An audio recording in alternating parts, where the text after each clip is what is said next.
is swung on and hit in the air to right field deep. And you can't forget about this one. Blaze Salter hits number 5, and the Newport Gulls retake the lead. This is the Newport Gulls pregame show, live from Cardines Field in Newport, Rhode Island. Gone! A grand slam to left power, right tower power, and the Gulls walk off in the 15th inning. Coming up, interviews, stats, standings, lineups, and a whole lot more. Tomas steps on the bag for one out, throws to first, and he's in time, a double play. Pitch, breaking ball lifted deep to center field, and it is gone! A two-run shot for Cody Hosey. A high drive, left field deep. Bolzano going back, looking up. This ball is a two-run homer. P.J. Jones hits it out. Stay tuned. The pregame show begins now on the NECBL Broadcast Network. In his first season covering Newport Gulls baseball, here's play-by-play broadcaster Stephen Huff.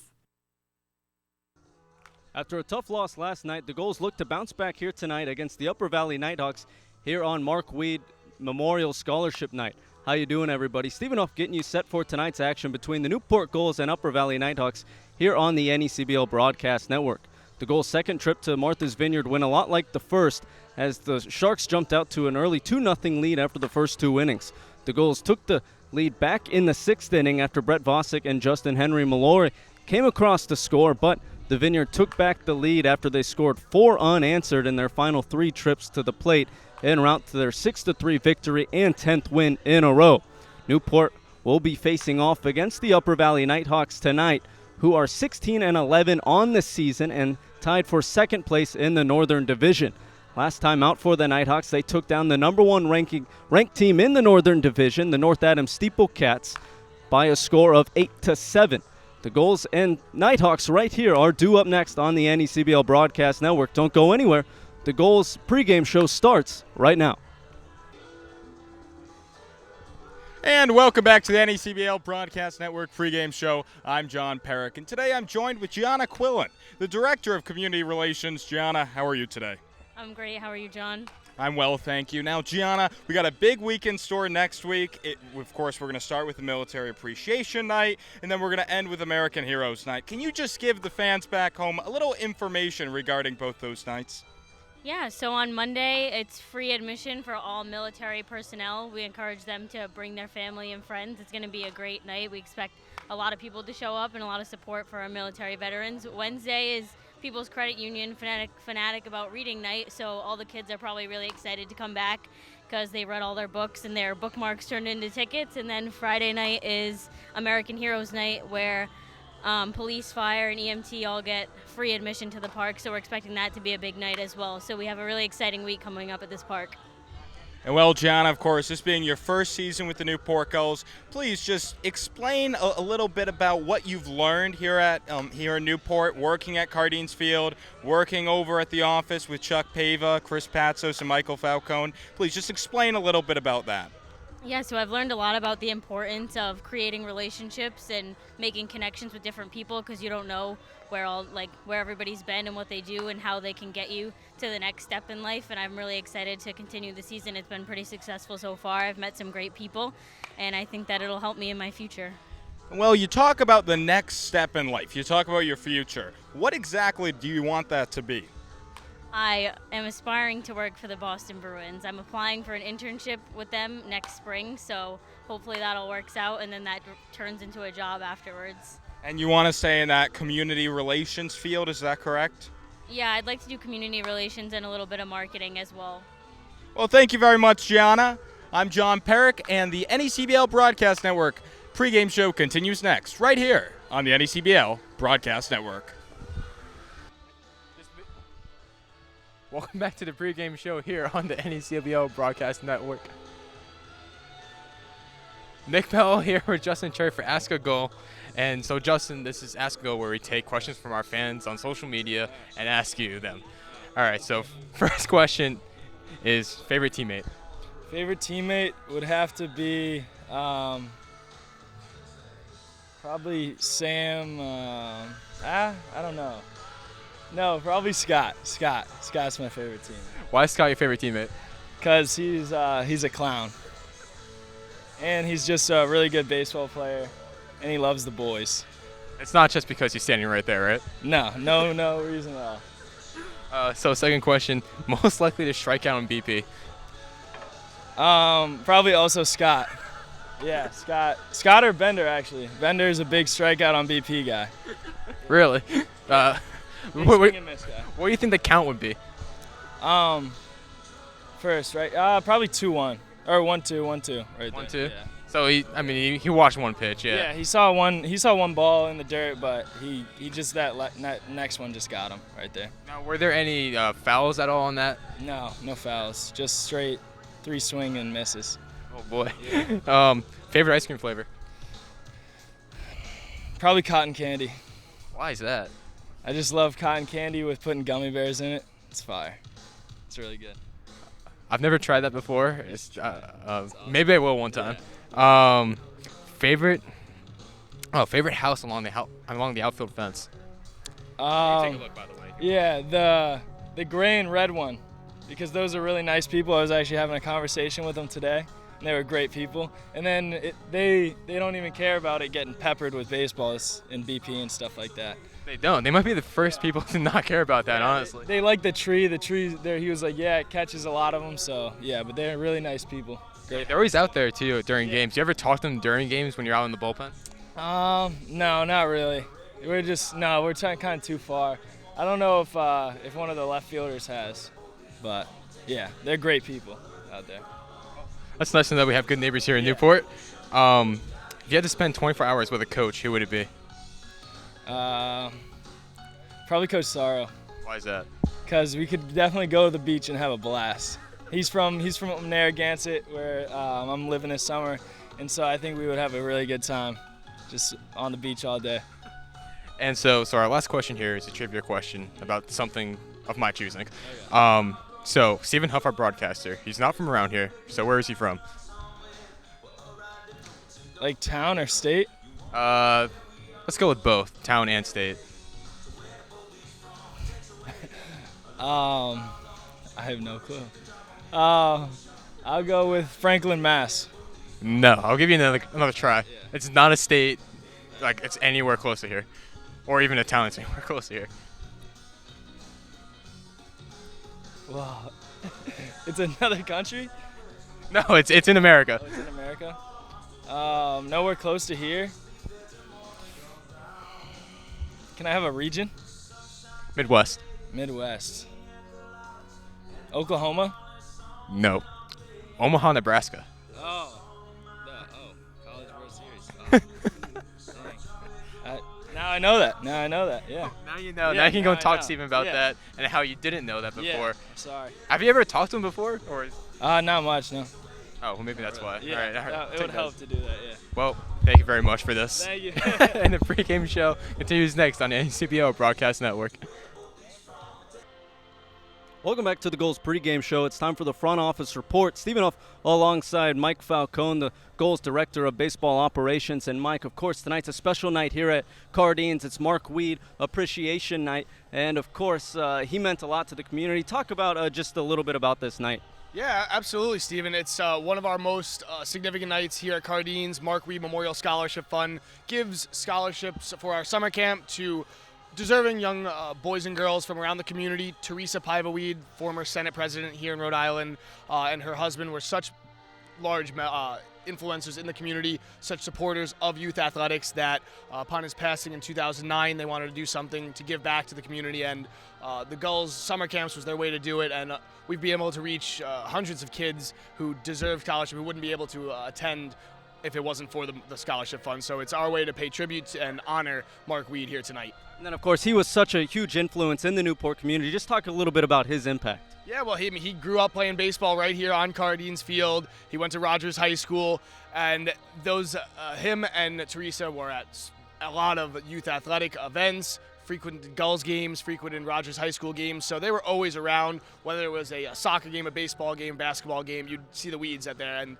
this is just our way, again, of honoring that memory and his love for youth athletics. Well, of course, the big nights start tonight, but it continues next week. We got 3 of them next week here at Cardines. Starts on Monday, Military Appreciation Night. Well, every night's a big night, as you know, but yes, Military Appreciation Night, Fanatic About Reading Night, and our American Heroes Night.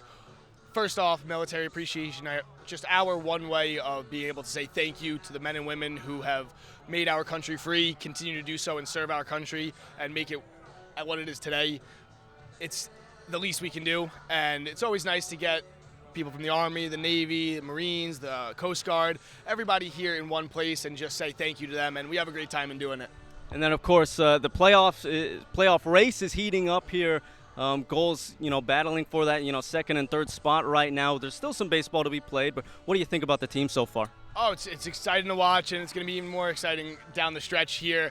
3 teams at the top, and Danbury right on our heels, so it's going to be good baseball. Everybody's fighting hard, wanting to get in. It puts such an emphasis, this 2 versus 3 one-game series in the playoffs, puts such a heightened emphasis to want to win the division that these guys are fighting. These guys are strong. These guys are working their butts off, and we love watching it. And it's going to be fun.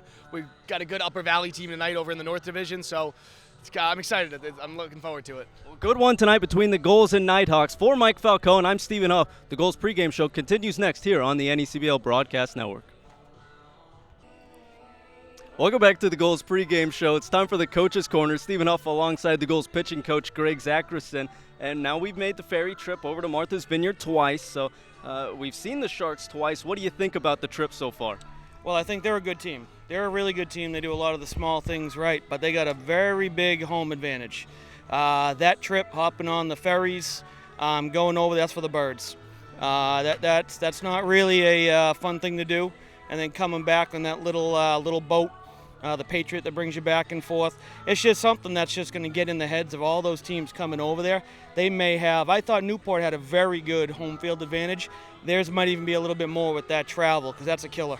Gulls did lose that game. Now on Wednesday, though, they played Danbury in a doubleheader, and for Gulls fans, they saw Garrett Schmeltz get his first start of this season. Now, Gulls fans have seen him out of the bullpen, but they haven't seen him pitch out on the mound as a starter here at Cardines. What'd you see out of him? Because he looked excellent out there. Yeah, he's got electric stuff. Young kid with a really good arm. That slider of his is absolutely legit. The scout there had him at 92 on the fastball, so I mean, you're talking about a lefty with a 92-mile-an-hour fastball and that slider. That kid's going to be pretty good. So we're going to build him up. He threw 77 pitches down there at Danbury, so we're going to try to get him up a little more, and hopefully he's just kind of going to extend our starting rotation and be a big part of it because the kid's electric. Now another electric arm is going to be starting out there tonight. Mackenzie Stills, really good fastball, really live slider as well. Talk a little bit about what Gulls fans can expect from him. Well, if Mackenzie throws strikes, he's unhittable. The thing is, he just kind of gets a little erratic with his body control. Kind of lets go of a couple of sliders that have kind of hit halfway up the backstop here a couple of times. But when he throws one in the zone, it never gets hit. You can look at his numbers. He doesn't get hit a lot. He's just got to throw the ball down in the zone and just let him put ground balls and play all day long. All right, thanks, Coach. He's Greg Zackerson. I'm Stephen Huff. The Gulls and Nighthawks coming up next here on the NECBL Broadcast Network. Once again, here's Stephen Huff and the Newport Gulls broadcast team. Welcome into Cardines for tonight's matchup between the Newport Gulls and Upper Valley Nighthawks. It is Mark Weed Memorial Scholarship Night, where kids get free T-shirts courtesy of Domino's Pizza. Stephen Huff alongside the voice of the Upper Valley Nighthawks, Dan Byford, and Nick Bello, the field reporter of the Newport Gulls. Thank you both for joining me here tonight. The Newport Gulls come into this one with a 15-12 record, while the Nighthawks come into this one tied for second place in the Northern Division with a 16-11 record. Gulls last night took the ferry over to the Vineyard and actually fell to the Sharks for the 4th time on the season. It was a score of 6-3. The Sharks jumped out to an early 2-0 lead, and then the Gulls were playing from behind again against the Vineyard. They scored one in the 3rd and then actually took the lead in the 6th. We saw Ryan Tours and Austin James have RBIs in that inning, scoring Justin Henry, Malloy, and Brett Vosick, but then the Sharks scored 4 unanswered in their next 3 trips to the plate to come away with that 6-3 victory. And they're the hottest team in the NECBL at the moment, 10 in a row. We were just talking about it, fellas. A really incredible run that they're on. But on the other side of things, Upper Valley just got another victory to their ledger, 8-7 over the number 1 team in the Northern Division. Yeah, and that was a big dub right there for the Nighthawks. The North Adams Steeplecats are certainly no slouches, and that was a big back-and-forth battle whole game. Garrett Gangland came up huge with 4 RBIs in addition to coming around to score twice, and Aaron Hawsey came out in relief to shut it down and earn himself a win, even though he's the closer. Went 4 outs and got himself his W. It was just a big one to get, and even bigger still because that gives the Upper Valley Nighthawks the tiebreaker over the first place Steeplecats. So we have a good matchup tonight between the Gulls and Nighthawks. Of course, this is our first time meeting, your first time to Cardines this season, but as we'll get on later, you were actually an intern last year. So how does it feel, first reaction back at Cardines? Yeah, it's really nice to be back. A little bit of nostalgia going on right now, and happy to see the field again. And, just really looking forward to a good ball game between a couple of good teams. Excuse me. Now, Nick, I'm going to turn it over to you. Of course, there was, quite a few games around the NECBL last night. If you want to take a look around the league or even fill us in on some games around the league tonight. I know, we got quite a few on the ledger, or even some canceled here tonight, though. Or if you want to take a look around the standings as well. Yes, so Stephen, I'll start with the standings first. In the Northern Division, North Adams Steeplecats lead with a 16-8 win and loss record. Followed behind them is Keene Swamp Bats at 15-10. Upper Valley is in 3rd place. They are here tonight in Newport. The Valley Blue Sox are in 4th. Followed by them is Vermont Mountaineers. And rounding out the bottom of the Northern Division is Sanford and Winnipesaukee. As for the Southern Division, as we mentioned, the Martha's Vineyard Sharks have been on an absolute tear lately. They are in 1st place with an 18-9 record. Followed by them is Mystic Schooners with 16-11. Followed in 3rd is your Newport Gulls. Followed by Newport Gulls is Danbury in 4th, Ocean State Waves in 5th, and New Bedford rounding out the Southern Division. As for tonight, we have a game that was rescheduled, Danbury and Mystic. Valley plays North Adams tonight, New Bedford and Vermont, Winnipesaukee and Ocean State, Keene and Vineyard, and of course here in Newport, Upper Valley against your Newport Gulls. Stephen, back to you, my friend. So a couple of good games on the ledger tonight. I think, Danbury and Mystic might be in flux a little bit. I think they're actually might be getting hit with some rain. But interesting, Gulls fans, if they're not up to date, with what happened since their last time watching the Gulls at Cardines. Newport and Danbury actually faced off in a doubleheader on Wednesday. Newport actually won both of those games against the Westerners. The first one went into extra innings, and it was, quite the spectacle. The first game went into extras, tied at 6. Then both teams swapped runs, 2-run home runs in the 8th inning. Then going into the 9th inning, the Gulls scored 10 runs and ended up winning by a score of 18-9. There were 7 home runs hit by the two teams in that first ridiculous game. 5 of them by the Gulls. It was something else out there. Really sets the tone for a doubleheader when your offense can erupt like that. And sometimes you see 2 totally different games. Didn't seem to be the case there, though. Yeah, the second game, it was 7-1. Now, we didn't see as many home runs, but the Gulls picked up right where they left off, scoring 5 runs in the first 3 innings, and then after that, the pitching kind of settled in. You saw Garrett Schmeltz, get his first start for the Gulls, and you saw, if you watched the pregame show here with us, Greg Zackerson talk about Schmeltz's first start for the Gulls. He went 4 innings pitched, gave up just 2 hits in those 4 innings, didn't give up a run, and had 6 strikeouts in those 4 innings. And then you saw Mike Townsend and Sam Jacobsack come in and pitch excellent while closing it out. And really, they've been excellent all season for the Gulls.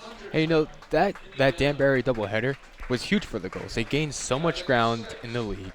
And, we were saying it, going into Monday night, how important that doubleheader would be. And to close it out with 2 huge wins, you can't ask for anything more than that. We'll see what they do here tonight.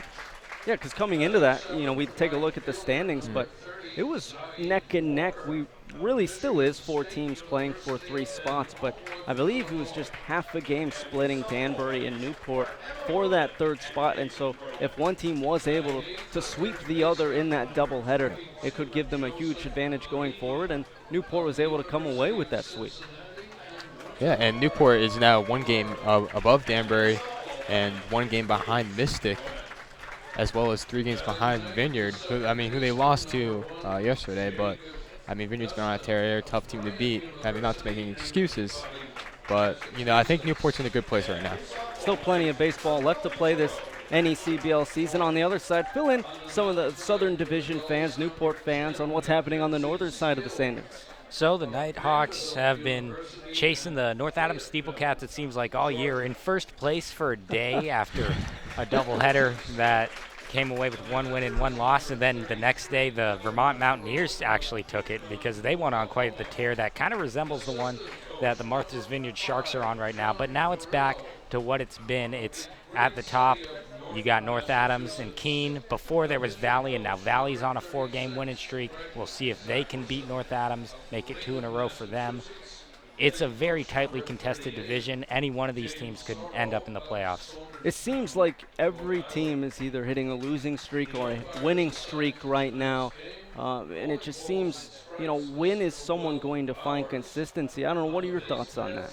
Well, I think a lot of it has to do with the level of competition. It's sometimes really a coin flip in some of these games. They've been really tightly fought, and it comes down, in the case of North Adams last night, they just lost after, an error happened in right field, and that allowed a run to score that ended up being the difference in the game. So when you're not giving the best effort you possibly can out there in a division that's as tightly contested as the North is, you're probably not going to come away with wins.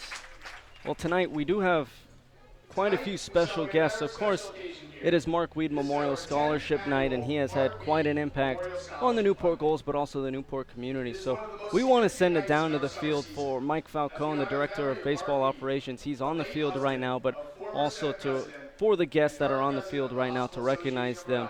So we're going to send it down to the field. After losing his battle with cancer. Mark Weed graduated from Rogers High School in 1978. It was right here on this ball field that he played high school baseball and Babe Ruth baseball growing up. Over the years, Mark and Teresa had given scholarships to children in their family to attend Newport Gulls youth summer camps. Mark loved the game of baseball. It was his wish to start a scholarship fund to support the many worthy children on Aquidneck Island who would not be able to attend a Newport Gulls summer camp without the financial assistance. For 10 years now, the Mark Weed Memorial Scholarship Fund has raised thousands of dollars to help send local children to Gulls summer camps to learn the game of baseball that Mark loves so much. Here with us tonight are members of Mark's family, including his wife, Teresa Paiva Weed. Teresa was the first woman in Rhode Island's history to serve as Rhode Island Senate President. In 1992, she was first elected to the Rhode Island State Senate, and in 2009, her colleagues voted her to serve as the President of the Senate.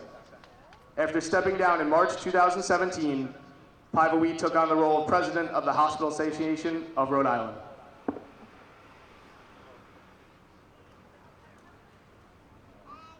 This year's Mark Weed Memorial Scholarship Camp was held at Newport's Kings Park this past week, July 8th through July 11th.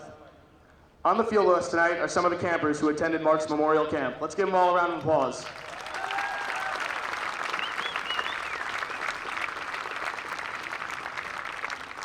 Throughout the week of camp, we went around and asked some of these young boys and girls what their favorite part of camp was. And I'd like to read you some of their responses. First, Jackson Richardson, age 11, said, "I love playing pickle and scrimmaging with the kids. I love how much there is to do and learn from this camp." Zoe Mello, age 11, "The players and the scrimmages. When you go to Gulls camp, you make new friendships with the kids that you don't know, and players you have a lot of fun with." Emma Brown, age 9, "Going to this camp every day really makes me enjoy baseball more. Before I went, I didn't know how fun the game really is." Brendan Rodriguez, age 10, "I love how everybody gets to spend time with each other and play baseball. I love getting better at these things, and I need to work on baseball." Daniel Hart, age 11, "I enjoyed pickle, wiffle ball, and game time. Since joining, I now can hit a lot better and field a lot better. Overall, I feel that I'm a better baseball player." The final one I'll read to you tonight is Mackenzie Rose, age 11. She said, "Everyone is nice and mostly my friends. I feel that I learned a lot in only a week. I not only learned, but I now see how there is more to baseball than just the game itself." Let's give it up again for some of these campers and for the Mark Weed Memorial Scholarship Camp that we had this past week. I'd like to now introduce members of Mark and Teresa's family. First, Arthur and Marie Pava, Teresa's parents, Mark's mother and father-in-law. I'd like to introduce Joe Pava and Lauren Pava, Teresa's brother. Teresa and Andrew Soares, Mark's sister and brother-in-law. Andrea Soares, Mark's niece. Megan and Colton Soares, Mark's niece and her husband. Beverly Weed, Mark's sister, and her grandson Jaden. Also Stephen Weed, Mark's nephew. Karen and Bill Harrington, Mark's sister and brother-in-law. Stacy Santos, Mark's sister, and Julia Santos. Lastly, Mary and Steve Robinson, Mark's sister and her husband.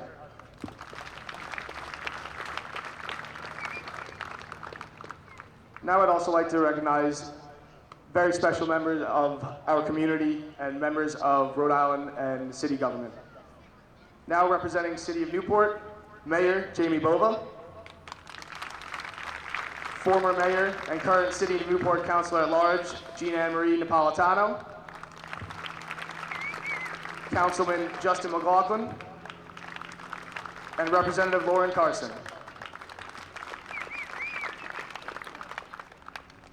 Senator Lou DePalma is here with us tonight, the Senior Deputy Majority Leader. Senator Gail Golden, Senator James Saveni, Senator Ryan Pearson, Representative Stephen M. Casey, and lastly, I'd like to recognize Lisa Tomaso. She's the Vice President of the Hospital Association of Rhode Island, and additional members of the Hospital Association of Rhode Island here with us tonight. Also, former Mayor Stephen Walcott, and former Mayor of Newport, Harry Winthrop. Let's give it up for all these members of Teresa's family and extended family.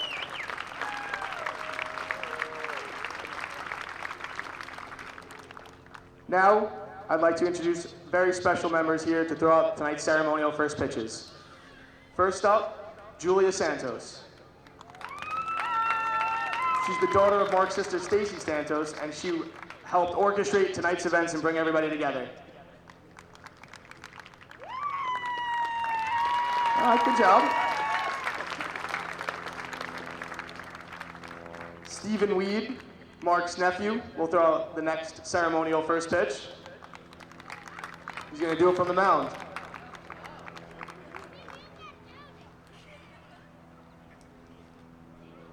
Well, there you go.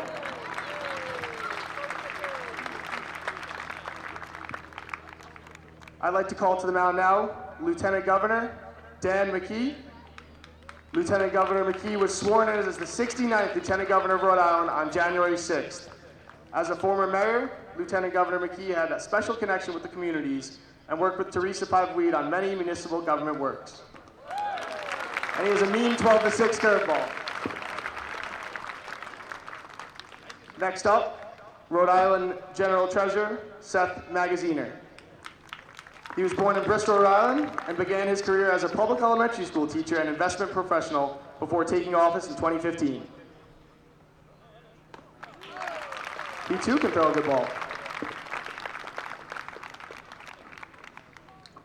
Next up, Senator Bill Conley. He's the chairman of the Senate Committee on Finance. Oh, okay.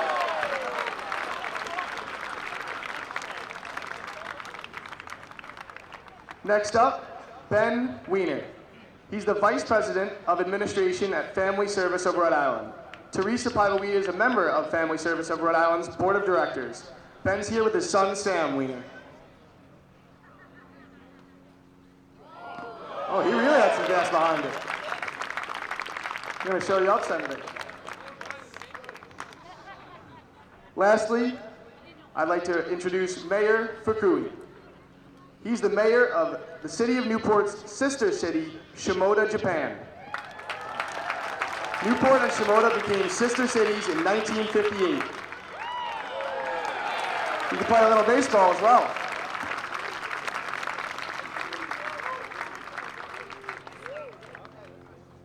Now, I'd like you all to please rise and remove your caps as the singing of the national anthem will be performed tonight by Jenica Connolly. She's Senator Bill J. Connolly's daughter-in-law.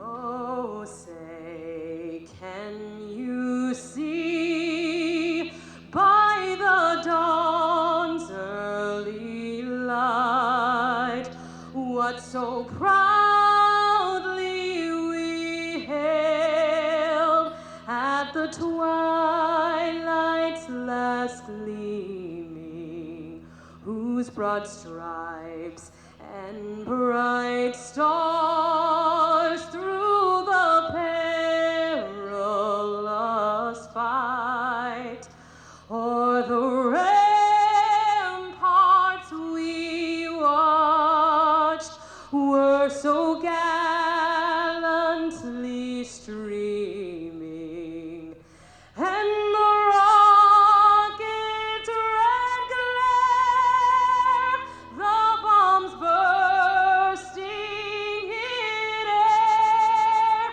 gave proof through the night that our flag was still there. Oh, say, does that star-spangled banner yet wave o'er the land of the free and the home of the brave?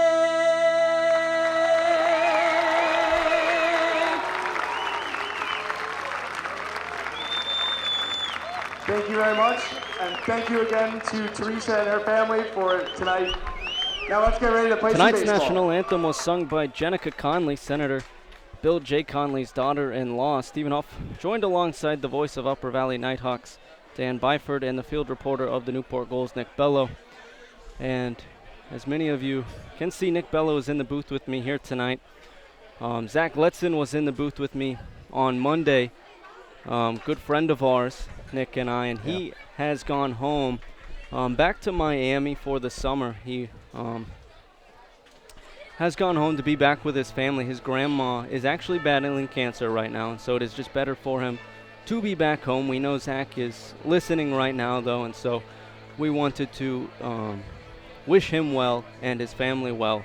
Zach was always a bright spot here in Newport. We knew him for just a month, but it was incredible how close, Nick, you and I became with him. His smile was just contagious, and how infectious just he was in the work environment, and it really was incredible just because we all became family here. You and I specifically with him, but so he has gone home for the summer, but to be closer with his family, but we wanted to just express how much we appreciate him, and his mom actually came up here this past weekend too, and how much we appreciate how welcoming she was as well, because it was just incredible how special they truly are and how welcoming and wonderful they were to us, and we wish them just the best during this incredibly tough time.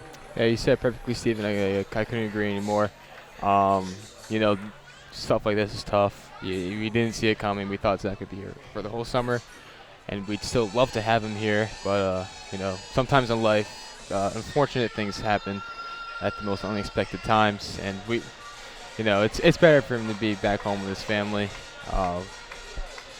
Yeah, I mean it's tough. I mean, like you said, we're a family here, and we're gonna do what family does. We stay in contact with him throughout this time. We know you're listening, so don't be afraid to reach out to us. We're always here, but we wanted to extend, our thoughts and prayers out to your family. So with that, we're going to take a quick break here, but when we come back, we're going to have Nighthawks and Gulls baseball here on the NECBL Broadcast Network. It's time for baseball here at Cardines, and to get us started, I'm going to send it over to Dan Byford. He's in the booth with me here for the Nighthawks to take us through the Nighthawks lineup. Thanks, Steven. Garrick Anglin's going to lead it off, and watch out for him. He has 20 stolen bases so far on the year, playing first base tonight. Behind him, Greg Hardison plays left field. In the 3 spot, it's Cole Fredericks, second in the NECBL in batting at .440, and he's playing third base. Anthony Curion is the catcher, batting cleanup.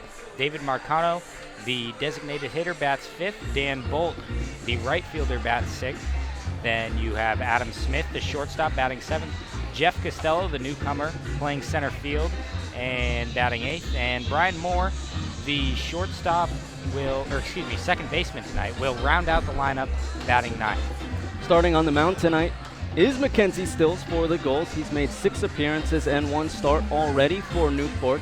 He has a 5.87 ERA so far for the Gulls.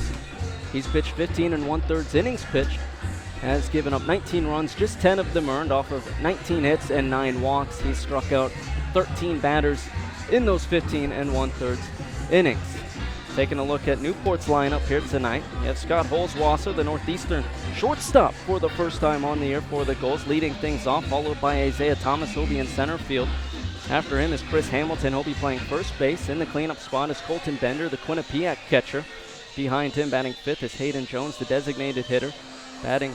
Following Hayden Jones is Hudson Haskin. He'll be playing left field. Batting 7th is Zaid Walker. He'll be playing right. Batting 8th is Joey Bellini. He'll be playing third base tonight. And rounding out the order is Jake Gustin. He'll be playing second base. And we will get to the starting pitcher of the Nighthawks when he's out on the mound. It will be Garrick Anglin, as you said, leading things off for the Nighthawks. He'll be facing off against Mackenzie Stills, righty on righty matchup. First pitch from Stills, fastball missing up 1-0. And this is a pretty good guy to have at the top of your lineup if you're Keller Bradford. Works, walks, gets on base, and very dangerous on the base paths. Got some pop, too. On the 1-0. This fastball missing low, 2-0. Tonight's umpires, you have Will Bowers behind the plate. David Bailey and Tyler Bullock in the field. Now Stills. On the 2-0, this one's going to miss it for ball 3. And if we're going to look at the weather for first pitch, mostly cloudy, 75 degrees, 96% humidity with a 5-mile-per-hour wind coming out of the east. So the ball will probably travel with that 96% humidity as this fourth pitch misses low and away for ball 4. So a leadoff walk for Garrick Anglin, his 20th on the season, and that's a dangerous man to put aboard first. Yeah, you almost know that he's going to be going here, try to test that catcher, Colton Bender, early. Doesn't want to make things any tougher for his guy up there, Greg Hardison, but could make driving himself in a little easier. Has 20 stolen bases on the season already for Upper Valley as he's going to take off here. Pitch missed outside, throw down is going to be in time for out number 1. So Anglin, the speedy man from Upper Valley, can't get his 21st bag on the season. Yeah, that was the worst possible pitch for him to go on, unfortunately. It was effectively a pitch out that ended up in the other batter's box, and a good strong throw from Bender got him easily. Count is 1-0 to Hardison. Pitch is going to be check swing, and it's actually going to be an effective bunt, but it's going to roll foul as Stills watches it dribble down the third base line. Count now even at 1. Fastball in on the hands of Hardison. He thought about it, but tried to hold back, but could not as it just ran up and in on him.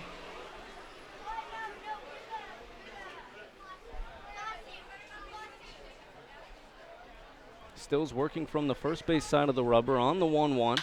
Fastball going to be driven into center. Thomas taking a couple steps back, and he's there for out number 2. And good job so far by Mackenzie Stills. Now he gets to see a guy that's hitting almost 500 with nobody aboard. Yeah, I mean, he's avoided 2 early base runners, obviously, with that runner caught stealing. So now that brings up Cole Frederick, second in the league in batting average with that .440 average. one of the most dangerous and feared hitters in the NECBL.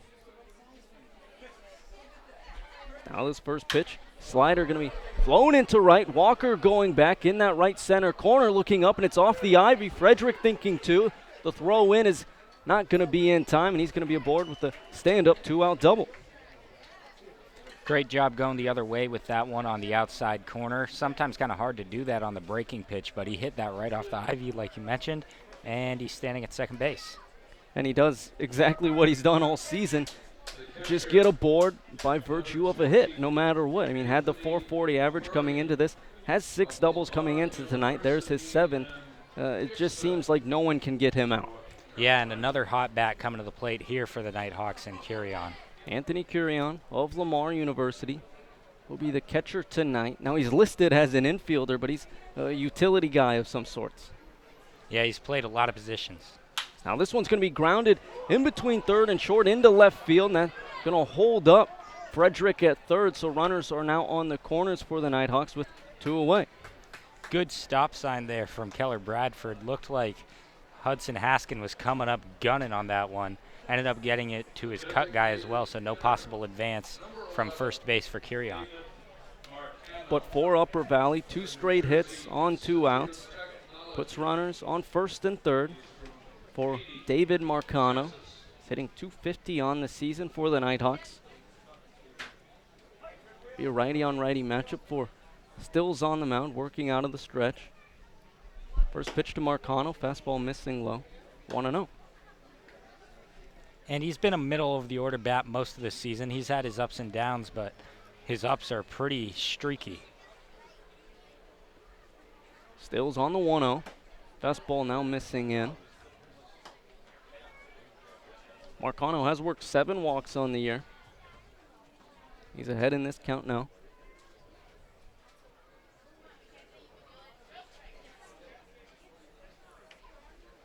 Righty-on-righty matchup on the 2-0. This fastball missing low, 3-0. And I don't know if he's going to have any reason to bring the bat off his shoulders here. He is in the 5-hole, so you'd imagine he has the green light. But Dan Bolt on deck, another guy that's capable of doing some damage, even if his batting average doesn't quite show it. Stills looking on. On the 3-0. This fastball missing low and away for ball 4, so that will load the bases with 2 away. Second walk of the night for Stills on the mound. And now he has to see a lefty.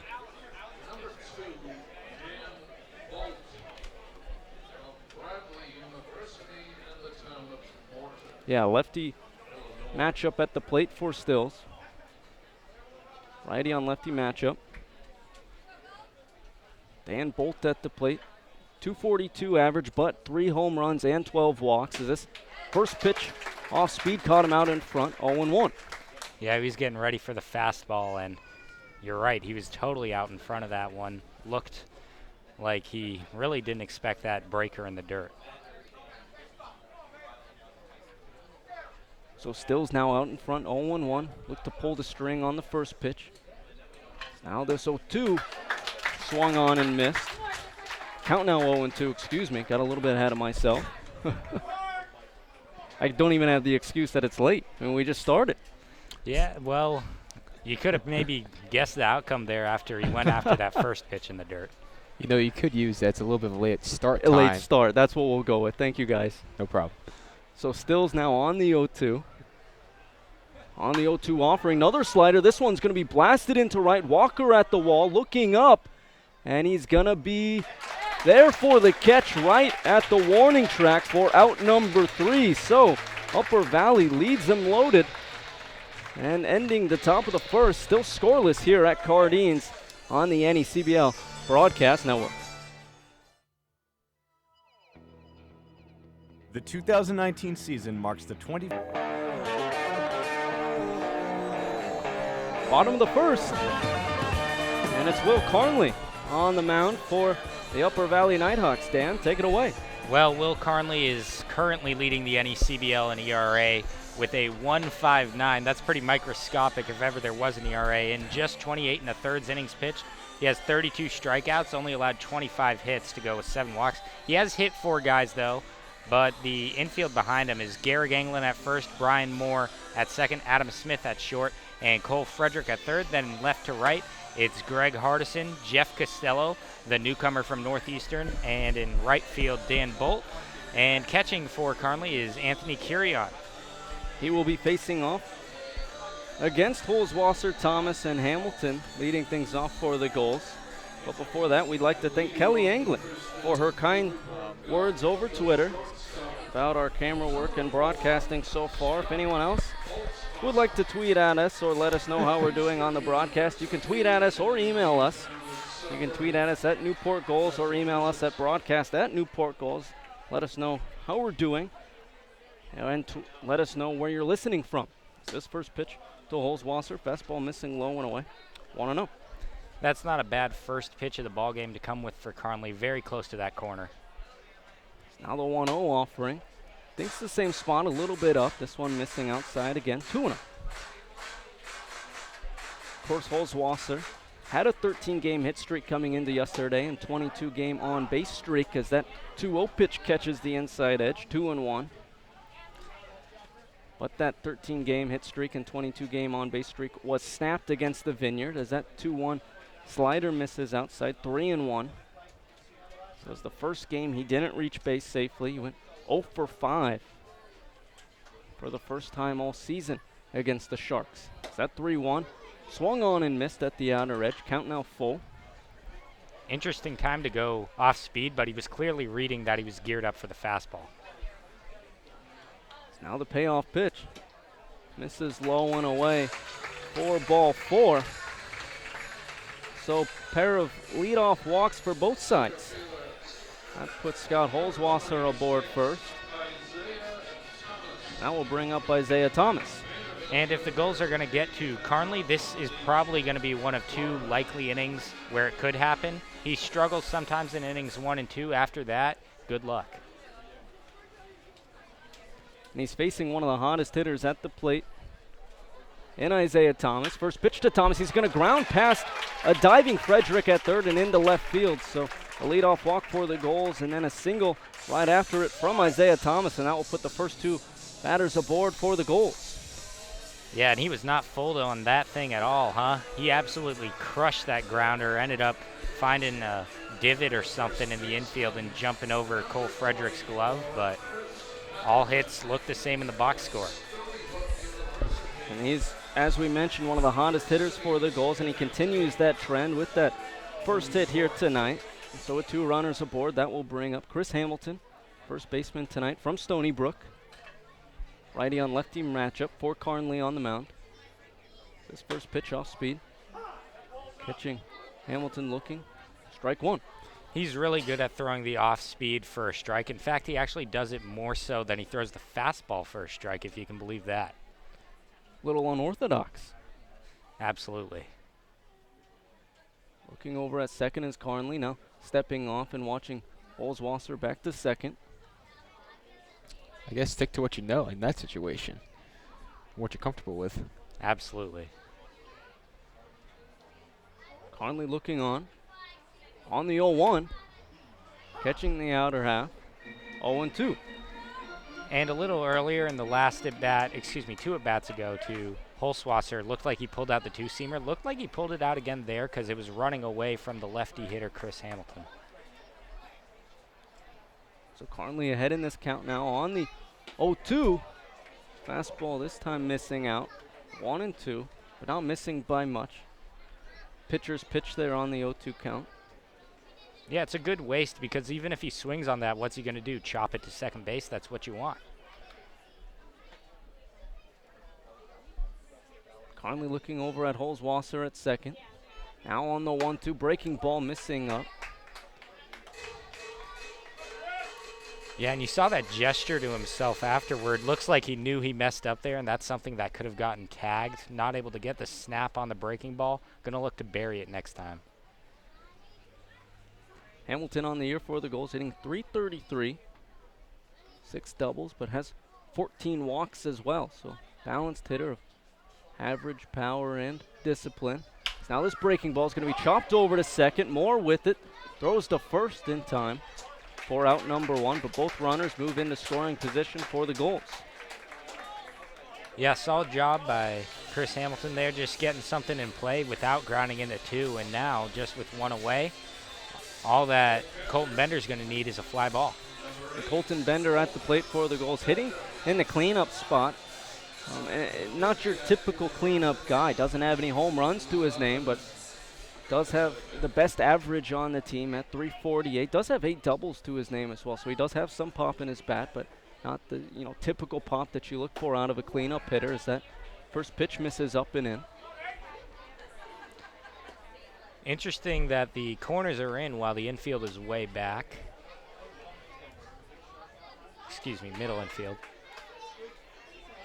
Corners thinking about cutting off the run if they can.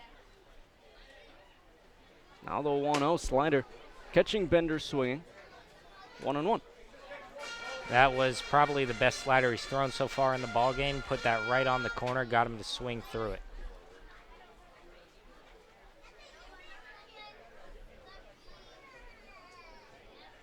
Righty on righty matchup for Carnley on the 1-1. Going to be chopped over to third. He's going to watch Holzwasser back to third and throw to first in time for out number 2. Really smart play there from Frederick. Yeah, and he did a good job looking back the runner, Scott Holzwasser, there before he threw on to his opposite number, Garrick Anglin, over there, and did so in plenty of time. And even Anglin was prepared to go, made a little pump fake towards home plate. And so just like that, after the first 2 runners were aboard safely for the Gulls, 2 straight outs, and the Gulls find themselves with 2 runners in scoring positions, but only 1 out to get him in with Hayden Jones at the plate. Righty on lefty matchup. First pitch is going to be lined right back up the middle. That will score Holzwasser easily. Costello with it. Isaiah Thomas is going to be sent home. No play at the plate, so 2 goals score on the play, and they now lead the Nighthawks by a score of 2-0. Great job of 2-out run producing right there. Not an easy time and not an easy guy to get runs off of, but again, this is often the story of Carnley's starts. Starts off a little rough, but after that, usually shuts it down, so got to add on all they can if they want to have a good chance here, the Gulls. So they scored 2 runs on 2 outs, and now there's a runner on first for Hudson Haskin. First pitch missing outside for ball 1, and this is actually Haskin's first game in 7 games. He had a little bit of a hand injury, jammed some fingers and had to sit out for 6 games. Now he's going to fly this one into left, going back, looking up, and that ball is gone. So his first at-bat in 7 games, and he hits a home run in his first plate appearance back. And that's a 2-run shot. The Gulls double their lead. They're now up 4-0. And that is exactly how you pile on. Don't want to take your foot off the throat once you get it there early on, and trying to maybe make this outing end as early as possible for Will Carnley. And I think that settles things for Haskin. I think his hand is okay. I would say so. So with a 4-0 lead now in the first, that will bring up Zaid Walker. He lines the first pitch back into the screen, 0-1. And he didn't miss that one by very much either. So Carnley, really in danger of getting hit around here. This one's going to be lined into the right center gap, and that one is going to find its way to the wall. Walker thinking too, but they're going to put the brakes on. He's going to go back to first. So a hard, long single for Walker as the Gulls now have 3 hits on 2 outs. Yeah, and 3 solid strikes in a row. We'll see if Joey Bellini can keep it going or not, but Carnley's not missing many bats here in the last 3. Joey Bellini at the plate now for the Gulls. 176 average, but has a lot of pop to his bat. 5 of his 9 hits on the year are extra base hits, 4 of them doubles, and 1 home run. Now there's a meeting on the mound between Curion and Carnley. Yeah, no movement from Mike Koss yet. And as you said, Carnley, this is kind of what he does. He's an excellent pitcher, the best ERA in the NECBL. So he has obvious talent out there. Just runs into some trouble early on before he settles into a rhythm. Yeah, and I wouldn't give up on this being a 5 or 6 inning outing for him, even with this large output. Now this first pitch to Bellini. Fastball in there for strike 1. Bellini this spring for Cincinnati hit .298, 374 on base.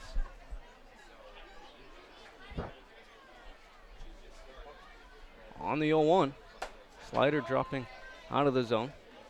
1-1. And looks like there's some movement over at first base from Zaid Walker, but good on Carnley, not really paying attention to him. He has 2 outs, got to focus on the task at hand. Walker does have 6 stolen bases on the year for Newport. Now this 1-1 slider is going to be popped up into the infield. Underneath it is Smith, and he's there for out number 3. But the Gulls do score 4 runs off of 5 hits as they now lead 4-0 heading into the second inning here on the NECBL Broadcast Network. Top of the second, the Gulls lead 4-0. Stephen Huff alongside the voice of the Upper Valley Nighthawks, Dan Byford, and Nick Bello, the field reporter of the Newport Gulls, as it will be the 7, 8, 9 hitters due up for Upper Valley, as Mackenzie Stills is still out there for his second inning of work. It'll be Adam Smith leading things off for the Nighthawks. 250 hitter on the year so far this summer for Upper Valley. Righty on righty matchup for Stills on the mound. First pitch fastball runs inside, but Smith is able to back off the plate as it went all the way back to the backstop. 1-0. Yeah, that was a nice little slide back right there. Got out of the way. Now Stills on the 1-0. Fastball going to be popped up behind the plate. Count now even at 1. And Smith is a real good fastball hitter. It's when he struggles is when the pitcher will come after him with a breaking ball in the zone. Now this 1-1, another fastball, blows it right by Smith. 1-2. So this might be the situation where Stills does turn to that slider that he has, or even pulls the string like we saw earlier. That changeup is now 1-2, comes back with the fastball for strike 3. And there's one away here in the second. First strikeout of the day for Stills on the mound. It's nice to see aggressive pitching like that. He blew that fastball on the low inside corner by him once, tried to do it again, and it worked out. And you know, I think sometimes guys become a little bit too crafty on the mound, but obviously, you know, the pitch before knew he blew it by him, and so he tried to do it again, and he was able to do so as this first pitch to Costello. Fastball on the corner, low and away, 0-1. Now the 0-1, pitch missing low. Costello, of course, just arrived from the Cape. Just played his first game for Upper Valley. Now this 1-1 misses up, 2-1. Came through with a hit on the very first pitch he saw, and he was pretty good down in Yarmouth Dennis. Hit 400 in limited action, but just a short-term contract for him down there. Now this pitch runs up and in. 3-1 now to Costello. Of course, he goes to Northeastern, so he's teammates with Scott Holzwasser, playing short tonight for the Gulls and leading things off in their lineup. This 3-1 pitch going to be flown into left. Haskin going back over to his right, but he's there for out number 2. And Costello there got something he thought he could take advantage of. Put a pretty good swing on it, just ended up a little bit underneath, and solid job in left field to put it away without any event by Hudson Haskin. So with 2 quick outs for Stills here in the second, that will bring up Brian Moore, the number 9 hitter for the Nighthawks. Sitting 167 so far for UV as that first pitch misses up and in, 1-0. And this is a good part of the lineup to see when you're trying to throw up a shutdown inning after getting 4 runs. Now this 1-0 pitch, swinging and popping it out of play is Moore. Yeah, and you're absolutely right. After, you know, putting up 4 runs, nothing is better than going out in a 1-2-3 inning or something, you know, close to that nature, just to get your hot bats out there again and keep the momentum in your team's favor. Really can change the tone of a game early on. Now Stills. The 1-1 offering going to be chopped at from Moore. I think it might have actually hit Will Bowers, our home plate umpire, but he looks to be okay. Yeah, and he didn't miss that by very much. If anything, he was early on it, and that was the desired effect there. But now he's going to have to shorten up, and Moore seems to be pretty good at working 2-strike counts, but doesn't always find himself ahead, and that's why that batting average is where it is. So now Stills on the 1-2, pitch low and away, and going around is Moore for strike 3. So 3 up, 3 down for the Nighthawks here in the second, heading into the bottom of the frame. The Gulls are up 4-0 here on the NECBL Broadcast Network. Fans, Bottom of the second, 9-1-2 hitters due up for the Gulls. The first pitch to Jake Gustin, missing for ball 1. Carnley facing off against Gustin, righty on lefty matchup. 1-0 pitch, misses up. 2-0. So we got another tweet here tonight, shouting out Colton Bender. Now there's 2-0 pitch breaking in there.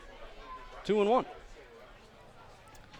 And looks to be some of his buddies back from home, letting him know that they are all watching. Is that 2-1 pitch, breaking ball missing inside 3-1. They also think his throw out at second should be the play of the game. Already? Already. Might have already seen it here tonight. As now the 3-1 pitch, Gustin swinging on the green light. Can't catch up to the fastball. Count now full. Interesting that Carnley came with the straight fastball there. Wonder now if he's going to go with the breaking ball. Most people wouldn't expect it.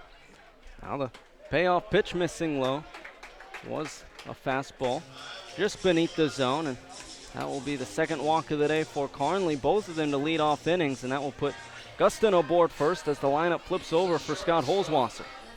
Already going to get his second look here, and he worked a walk in a pretty tough at bat his first time. Sure, he'd take that again.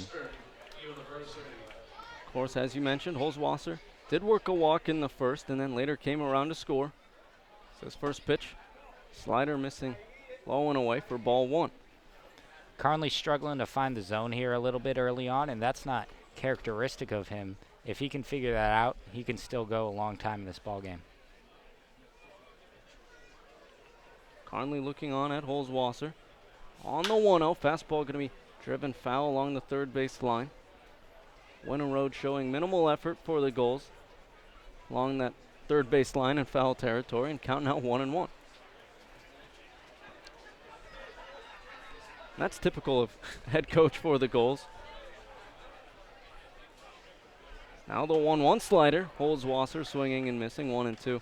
Nick, you've seen just about, every game here at Cardines. You have seen every game. Yeah, I don't know if we've seen Winter Road really try for any foul ball in his range over there. No, and I think the photographer down there, John Dilworth, actually made more of an effort. Right. And that ball was, yeah. He had to put in an effort there. So that 1-2 is going to be lined into left in front of Hardison. So Holzwasser is aboard for his second time tonight. And for the second time tonight, the first 2 goals are aboard to lead off the inning. First one aboard from a walk, second one aboard from a single. And on the pitch that turned it 1-2, it was a slider upstairs that looked pretty vulnerable. Came back with it again after getting the swinging strike, and probably not the worst possible result from hanging a couple of cement mixers. So that will bring up Isaiah Thomas. First pitch missing low and away. Thomas on the day already 1 for 1, singled in the first and later came around to score. Runners on first and second for the Gulls with no outs here in the bottom of the second as they lead 4-0. 1-0 pitch missing low and away. This is a pretty scary count here for Carnley with a couple of runners aboard and a guy that can certainly handle the stick at the plate. Carnley looking on righty matchup. On the 2-0, fastball going to be grounded past Smith at short into left field. They're going to hold up Gustin at third, so that will load the bases for the Gulls.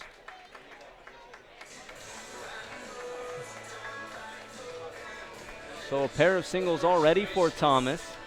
As he continues once again his hot streak at the plate for Newport over these last couple of games, and that will bring up Chris Hamilton. He's coming into tonight hitting .333, but did ground out in his first plate appearance.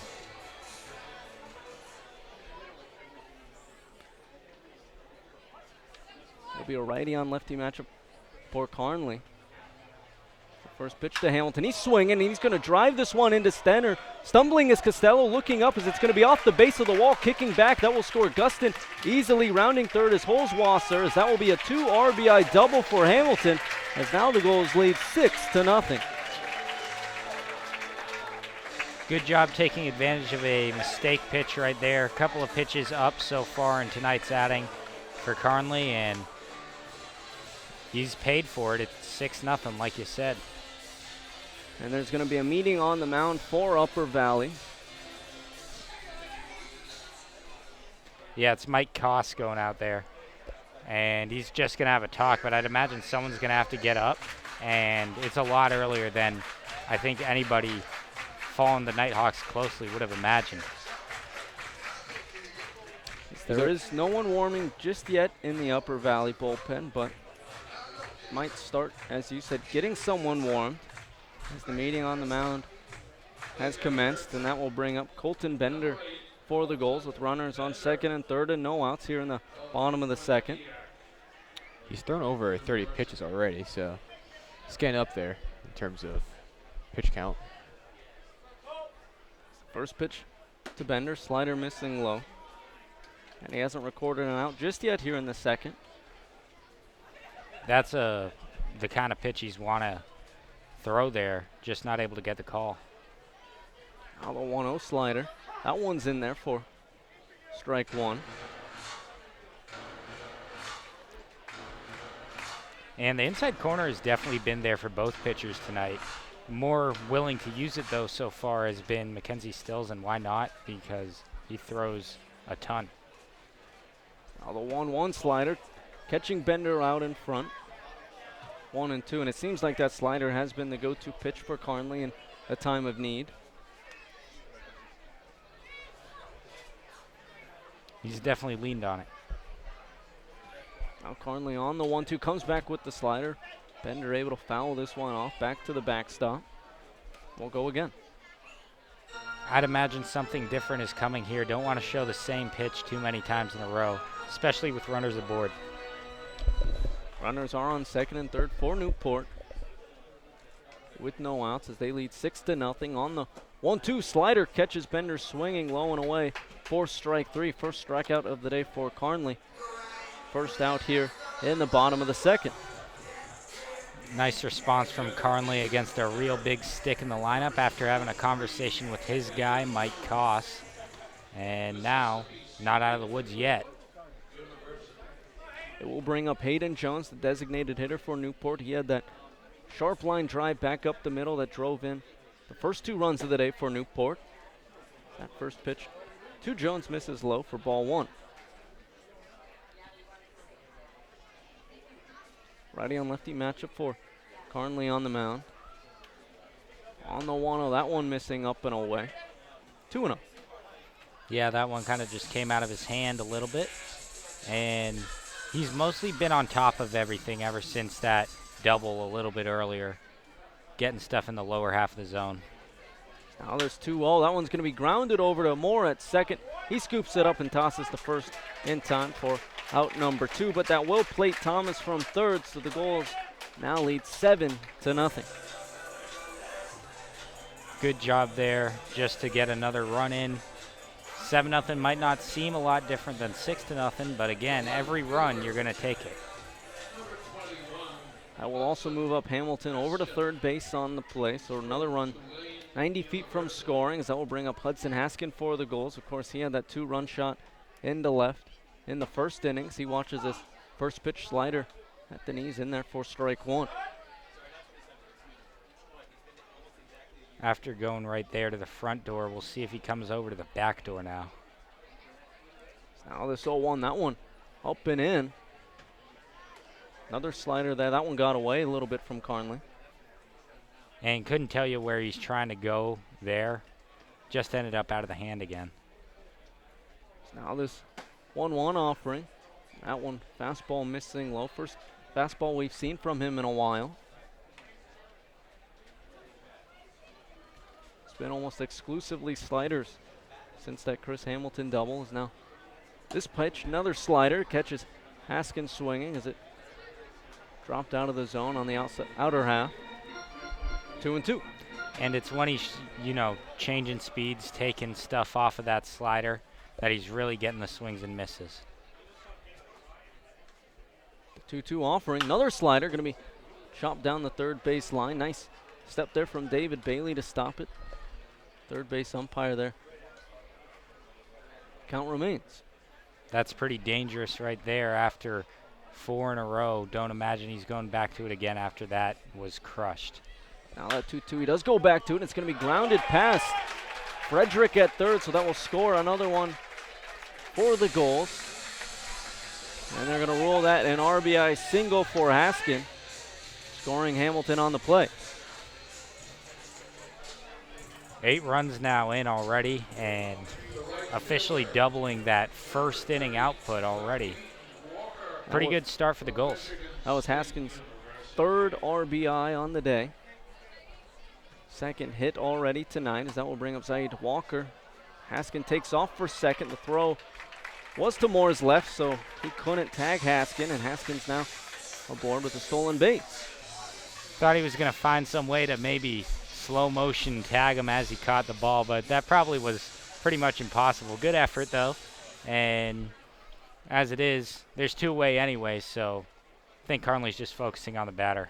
That was Haskin's 11th stolen base on the season, as this one's going to be blasted into right, and that one's going to be into the corner off the wall. They're going to send Haskin home, and the throw to second is going to be in time for out number 3.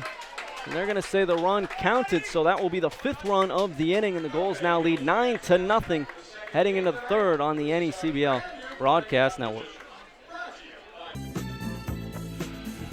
Top of the third, Stephen Huff alongside Dan Byford and Nick Bello. And since I'm joined with Nick Bello, field reporter for the Newport Gulls, I'm going to send it over Nick's way. Fill us in what's happening around the league. Nick, take it away. Well, we have one postponement tonight. Danbury at Mystic has been postponed. After that, we have Winnipesaukee up against Ocean State 4-2 in the bottom of the third. North Adams over Valley 4-2 in the bottom of the third as well. 1-0 New Bedford. So this first pitch from Stills going to be popped back into the screen. 0-1. 1-0 New Bedford in top of the fourth over Vermont. 2-1 Keene in the top of the third over Vineyard. Stephen, back to you. So Vineyard might drop, and New Bedford might pick up their second win if they keep things rolling here. Is that one pitch going to be chopped down the line and foul along third base line. 0-2. Garrick Englund is up to bat for Upper Valley. He's facing off against Mackenzie Stills, the starter tonight for the Gulls in his third inning of work. Righty on righty matchup for Stills on the mound. Now this 0-2 slider is going to be grounded past Holzwasser. He's going to make a diving play actually in shallow left field, but the long throw not going to be in time to catch the speedy Englund, as he's going to beat that out for a long single. Beautiful effort there, but the second that he had to go into the hole for that thing and even dive, he never had a chance to get Englund. Englund is so fast, and don't know that he's going to be trying to steal a base again here down 9 and after the last result, but he's a guy that doesn't change his approach, or doesn't get threatened up there with 2 strikes. Does a good job, and you saw it right there. Of course, Holzwasser playing out of position, usually a second baseman, now shortstop for tonight for the Gulls, making an excellent play, but you're absolutely right. I mean, even if it's a natural, shortstop out there, I don't think anyone in this league is going to be making that play against Englund. Might be, one of the fastest players in this league, as that one's going to be driven to center. Going back is Thomas, but he's there for out number 1. And Hardison has timed 2 balls perfectly now right to center field, but a couple of hard hit balls as well. Yeah, both times he just missed it or just underneath it, made his man move a little bit, but ultimately 0 for 2.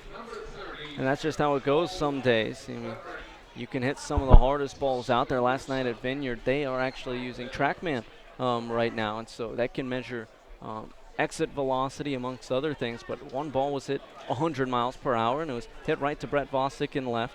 Another line drive was hit 104 miles per hour, and Justin Henry Malloy made a leaping play at third base to come away with it. As that pitch missed low and away to Cole Frederick, 1-0. And another one I think was hit around triple digits as well, and it It was right at the glove of another Newport defender. So, I mean, sometimes you can just smoke the ball and you're still not rewarded with a hit, and that's just baseball. So now Stills on the 1-0. Big fastball. Big cut and a miss from Frederick at the top edge of the zone.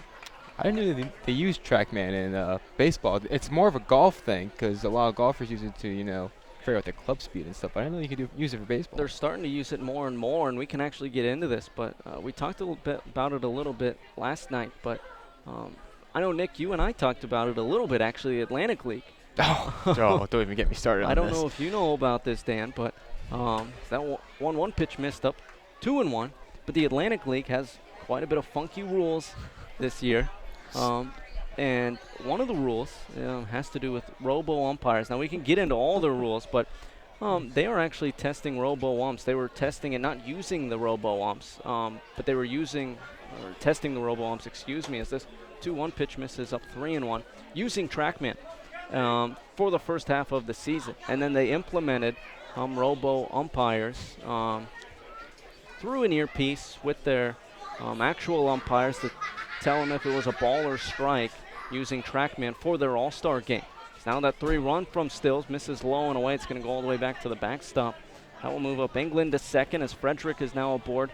First with that walk, third walk of the day for Stills on the mound. But they are now implementing robo-umpires for the rest of the season. Amongst many other things, they've already had quite a bit of rule changes this season. In large bases by 3 inches on all sides. They have banned mound visits, no defensive shifts, and pitchers must face 3 batters. Now they have robo-umps for the second half of the season, and they have 4 more rules for the second half of the season. We'll get to those in just a second as that first pitch slider misses outside to Anthony Curion, 1-0. The 4 new rules, pitchers are required to step off the rubber for a pickoff attempt. Number 2, 1 foul bunt is permitted with 2 strikes before it is ruled a strikeout. So that 1-0 pitch missed up. 2-0.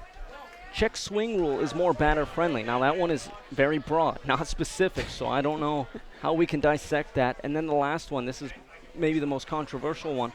Batters may steal first on any pitch not caught by a catcher. Yeah, I was going to wonder about how that one works with robo-umpires. As now that 2-0 pitch misses low, 3-0. And that would put a premium, as we talked about last night, premium on defensive catchers. Gary Sanchez and Wilson Contreras may not be as valued as much, though they are great offensively, because they struggle behind the plate. Yeah, and it sounds to me like Billy Hamilton needs to go to the independent leagues. That 3-0 pitch catches the top half of the zone, 3-1. They were also going to actually implement a rule at the beginning of the season where they moved the mound 2 feet back, but they had such a backlash from the coaches and players that they delayed the proposal until next season, and I don't know if it's going to go over well with them next year either. As that 3-1 pitch catches the corner low and in, count now full. They received backlash for just that one? Well, not the robo-umps? They received enough backlash to delay the proposal. What happens if you argue with a robo-ump? That's what I said yesterday. Well, I think it would be difficult to argue balls and strikes with a robo-ump, but I think you would get ejected. 3-2 pitch swung on and missed for strike 3. Third strikeout of the day for Stills on the mound. There's 2 away here in the third. But I don't know. What do you guys think about some of those rules already implemented or being implemented in the second half? Well, on the check swing, steal first, whatever that rule is, I think the robo-umps would short circuit if that ever happened in a real game. I think they would overcompute on that one. I don't know. It's definitely a good place for trying out new stuff, and maybe Major League Baseball can take some wisdom. Now that first pitch to Marcano, misses outside, 1-0. Yeah, the Atlantic League now, it's an independent league, and so the major leagues are kind of using them as just a place to test out some of these creative rules, and the Atlantic League is obliging. You know, they're getting publicity off of it, and I'm sure people are coming to see what it's all about. As that 1-0 pitch misses low and away, 2-0. I would certainly want to go to see an umpire with an Apple AirPod in his right ear to see what's going on, and seeing a wild pitch to the backstop and guy taking off for first. But not only are you having to worry about, left center and right field dimensions, you're now having to have a discussion about the dimensions of backstops as you go to new places. As that 2-0 pitch, big swing and a miss from Marcano, 2-1. And we brought these up yesterday in our intern group chat, and one of our interns said, and I agree with this, imagine being in that league and knowing it's a test league for the MLB, and they're just throwing out all these weird rules at you. Like, imagine being in that situation as a baseball player. It would certainly make it tougher because, the players are trying to make a living off of this, as that one's going to be flown out of play along the right field line, 2-2. But at the same time, maybe there's more attention given to the league. It could go, vice versa. Or, maybe people understand, okay, there were some wacky rules, and so maybe the numbers, if you had a tough year or something, maybe people understand. I mean, you might as well play in a wiffle ball league at this point. Oh, my. It's now the 2-2 from Stills, misses up. Count now full. I mean, these make wiffle ball rules sound completely normal, honestly. Well, I'll say this. I think moving the mound 2 feet back was a good call not to do that because it would make it tougher on pitchers, but also guys stealing base. It would make it a lot easier for them. So runners do take off here. That one's going to be lined back up the middle, off the bag at second. That's going to score one for the Nighthawks.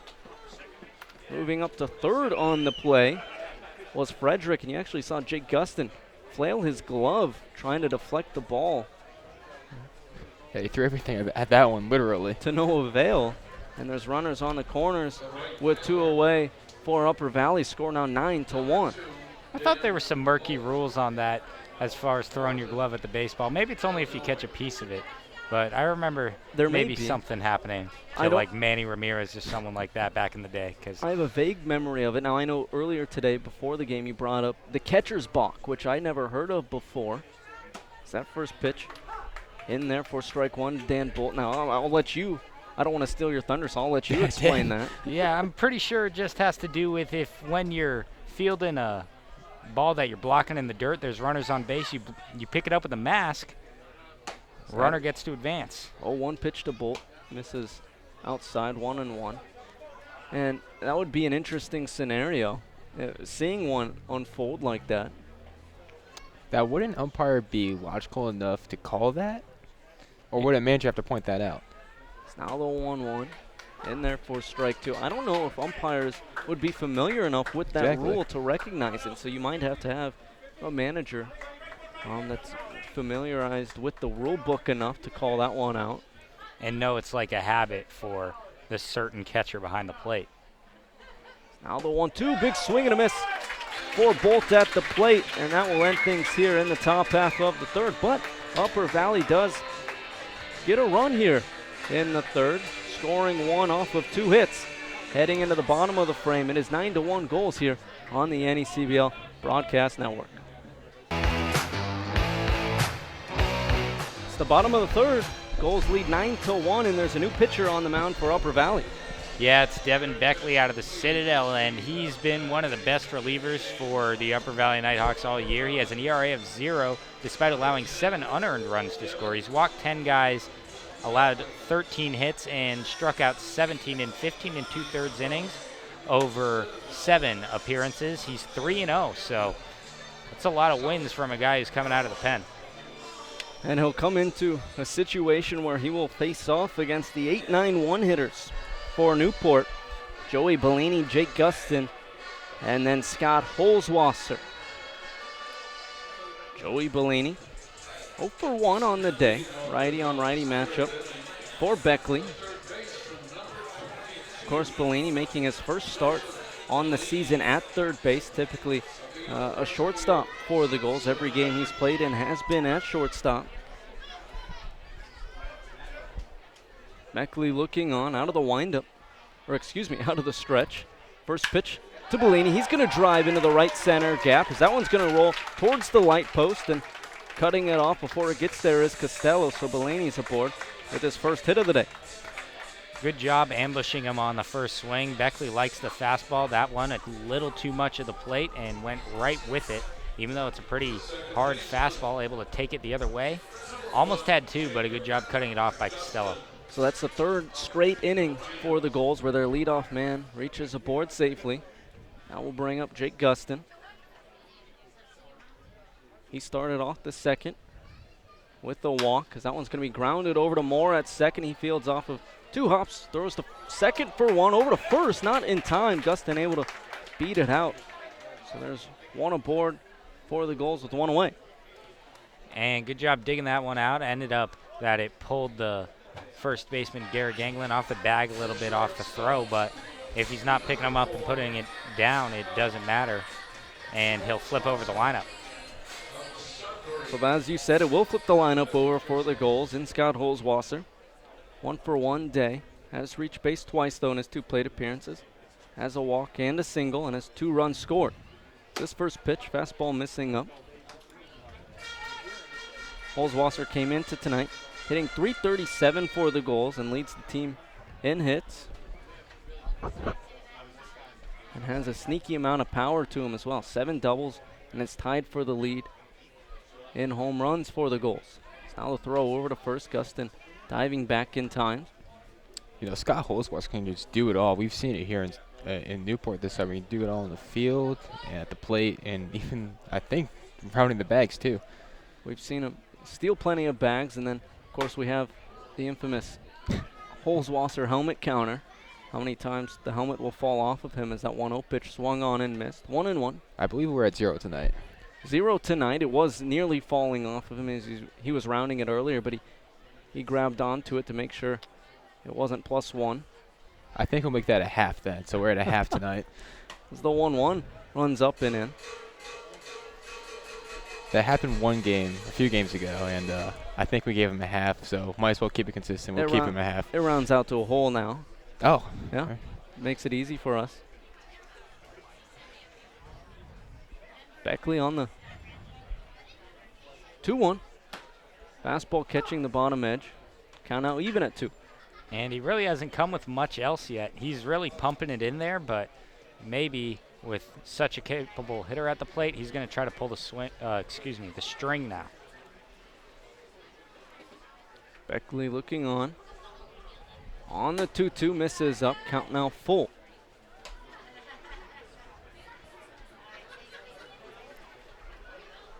He's made pitchers work in every one of his at-bats so far, and he's already had, 3 plate appearances now.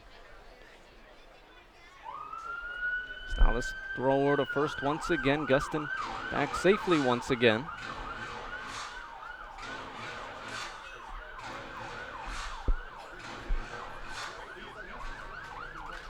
Full count. Throw over to first once again. Gustin able to dive back. Plenty of attention being paid over there, but also want to keep focused on the task at hand. It's now the payoff pitch. Runner takes off for second, but it's going to miss up for ball 4. So second walk of the day for Holzwasser on the mound.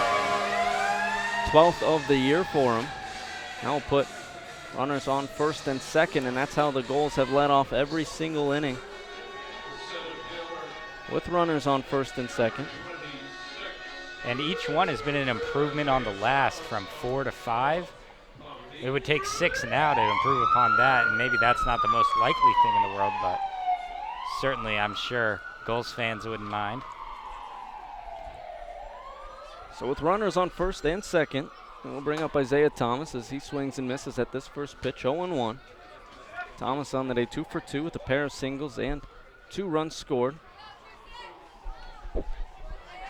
He's a guy that's been, as we've said, been heating up lately. On the Wednesday doubleheader against Danbury was 7 for 9 across the 2 games with 2 home runs. Has 3 home runs on the season, all 3 of them coming in the last 4 games as he pops this one back up into the screen, 0-2. And Beckley is really loving that fastball right now, so probably going to try to elevate it and get Isaiah Thomas to climb the ladder. We haven't seen him up to any other pitch really at this point. Seems to be mostly comfortable with that fastball. Looks over to second at Gustin. Now on the 0-2. Thomas is going to drive this one into right, bolt over to his left, and he's there for out number 2. Gustin tagging from second over to third. The throw not in time. So the Gulls have runners on the corners with 2 away. And Dan Bolt has a cannon, nearly made that a close play with Gustin over at his tag from second to third, but just gets there a little too late. And now 2 away for Beckley. He can't complain too much, doesn't really have to pay attention to those base runners anymore, just has to worry about Chris Hamilton. Chris Hamilton on the day, 1 for 2. Grounded out his first time up, but had a 2 RBI double in his last plate appearance, and he later came around to score. Now this first pitch to Hamilton, fastball missing low. Righty on lefty matchup for Beckley on the mound. Hamilton, the best hitter on the Gulls against righties, hitting .390 coming into tonight against right-handers. Beckley on the 1-0, fastball swung on and missed, 1-1. He really ramped up on it there, showed him something else inside, and when it seemed softer inside, maybe a little false sense of security for a batter, but then went on the outside corner and really threw that one as hard as he could. Couldn't catch up. Beckley looking on the first base side of the rubber. Working out of the stretch on the 1-1. This one missing low and in. 2-1. Good job to get the mitt there by Curion. That was a little scary for a second. Looked like it could have gotten by him, made a play at the plate. Yeah, and especially, Holzwasser would have easily advanced, but Jake Gustin with his speed on third could have been the 10th run of the day for the Gulls. Hamilton now calls time at the plate. And when you're already in an 8-run hole, don't want to make it any bigger for yourself. Yeah, that just makes it, as you said, it's going to make it even tougher, and the momentum just might get away from you at that point. Now on the 2-1, this one's going to be grounded over to second, Moore with it, and he actually can't come away with it. It's going to go past him into right field, so Gustin will score, and moving all the way up to third on the play is Holzwasser. So that will be an E4. And I believe with that you can add another unearned run to Devin Beckley's total. That makes it 8 on the year. Just been slightly unlucky on the year, and it hasn't, harmed his ERA yet, but for the Nighthawks, really got to focus on not beating themselves right now. That's a tough one to swallow, because it seemed like a play that Moore would tell you he needs to have and would typically have. This first pitch to Bender, popped back into the screen. Now he was rolling to his left, and he had to come quite a bit of ways for it. But it's a play, he's capable of making, and was just past his glove into right field. So the score now 10-1 for Newport with runners on the corners. Beckley now on the 0-1. It's going to be popped off Curion's mask, 0-2. He looks to be okay. That is a thankless job being a catcher. Oh, yes it is. We see so many guys take stuff off of everywhere, especially foul tips off of that mask, and they just shake it off, get back in there. I wonder what the concussion rate is for catchers. Oof. It's got to be high. Yeah, it's too high. It's now Beckley on the 0-2. Bender swinging and lining it out of play along the right field line into the streets of Newport. And you saw Bender on that foul ball off of Curion turn immediately to his fellow catcher and make sure he was okay. He gets it. He knows what it's like behind the plate. Exactly, a mutual respect there from catcher to catcher. So runners on the corners for the Gulls with 2 away. Throw over to first, keeping an eye on Hamilton. He's back safely. Bender on the day 0 for 2. Ground out his first time up and struck out swinging in his last plate appearance. Now this 0-2 misses low and away. Bender on the season for the Gulls came into tonight hitting .348 with 8 doubles. Also has worked 8 walks on the season. Had a tremendous year for Newport so far. Coming off a tremendous spring for Quinnipiac, one of the Cinderellas in NCAA. Is that 0-2 pitch? 1-2 pitch, popped back into the screen. Count remains. Good battle here by Bender. And that's what I've always said. Him and Holzwasser probably have the best two-strike approaches on the team. Never seem to give up in a plate appearance against any pitcher and always seem to be grinding out at bats. Now this 1-2 fastball fouling it off once again is Bender, and so we'll go again. The longer he keeps this going, the more likely it is he's going to get a middle fastball from Devin Beckley, who doesn't seem to to want to go to any other pitch here, and really could find himself paying for it if he leaves something over the plate, but odds are increasing of that. And that's what Bender thrives off of. Of course, with that .348 average that leads the Newport team. Now the 1-2 fastball going to be grounded past Moore and Anglin into right field, so he gets his pitch and he gets an RBI single off of it. And that will extend the lead now for Newport to 10 runs as they now lead by a score of 11-1. And no real opportunity for that if not for the inning getting extended a little bit there. It was hit to the same side of the field, but no play to be made for Brian Moore, as Beckley's got to try to have a short memory, especially since he's likely going to be asked to go multiple innings. So that will now bring up Hayden Jones. First pitch to Jones, cracked right back up the middle off the glove of Beckley. He scoops it up and throws the first in time for out number 3, but the Gulls do score 2 off of 2 hits and an error. Heading in to the 4th, they lead by a score of 11-1 here on the NECBL Broadcast Network. It's the top of the 4th. The Gulls lead 11-1. Stephen Huff alongside Dan Byford, the voice of the Upper Valley Nighthawks, and Nick Bello, the field reporter of the Newport Gulls. And since it's the 4th, I'm going to send it over to my broadcast partner, Dan Byford. Dan, take it away. Thanks, Stephen. As we get ready to go here in the top of the 4th, Nighthawks will send 7, 8, and 9 to the plate, looking to dig out of this quite deep hole they've dug for themselves, down by 10 runs, and we aren't even halfway through this one. Yeah, I mean, it's been an exciting couple of innings for the Gulls, at least offensively. But then you're seeing, Upper Valley starting to get some hits on the board. And we talked about, that brought up the TrackMan conversation. They've actually hit some really good balls out there. They've worked a couple of walks. And you look at Frederick's day, a double and a walk. And Kirion has a single on the day as well. So it's not like, only 1 run for Upper Valley. But it's not like they haven't been showing up at the plate. Certainly not the case at all, as Adam Smith gets ready to go for his second time. Went down on strikes his first time up, as he rips one down and off the bunting over there down the third baseline, but it's 0-1. And just on cue, another squared up, hard hit ball just a little bit out in front, and he pulls it foul. Regardless, Stills is having quite the game so far. Into his 4th inning of work, just the 1 run allowed, as that one is belt high but taken for a strike. Yeah, and this is what Newport wants out of Stills. They, at the beginning of the year, used him as a reliever, but they think his ceiling is a starter on the mound.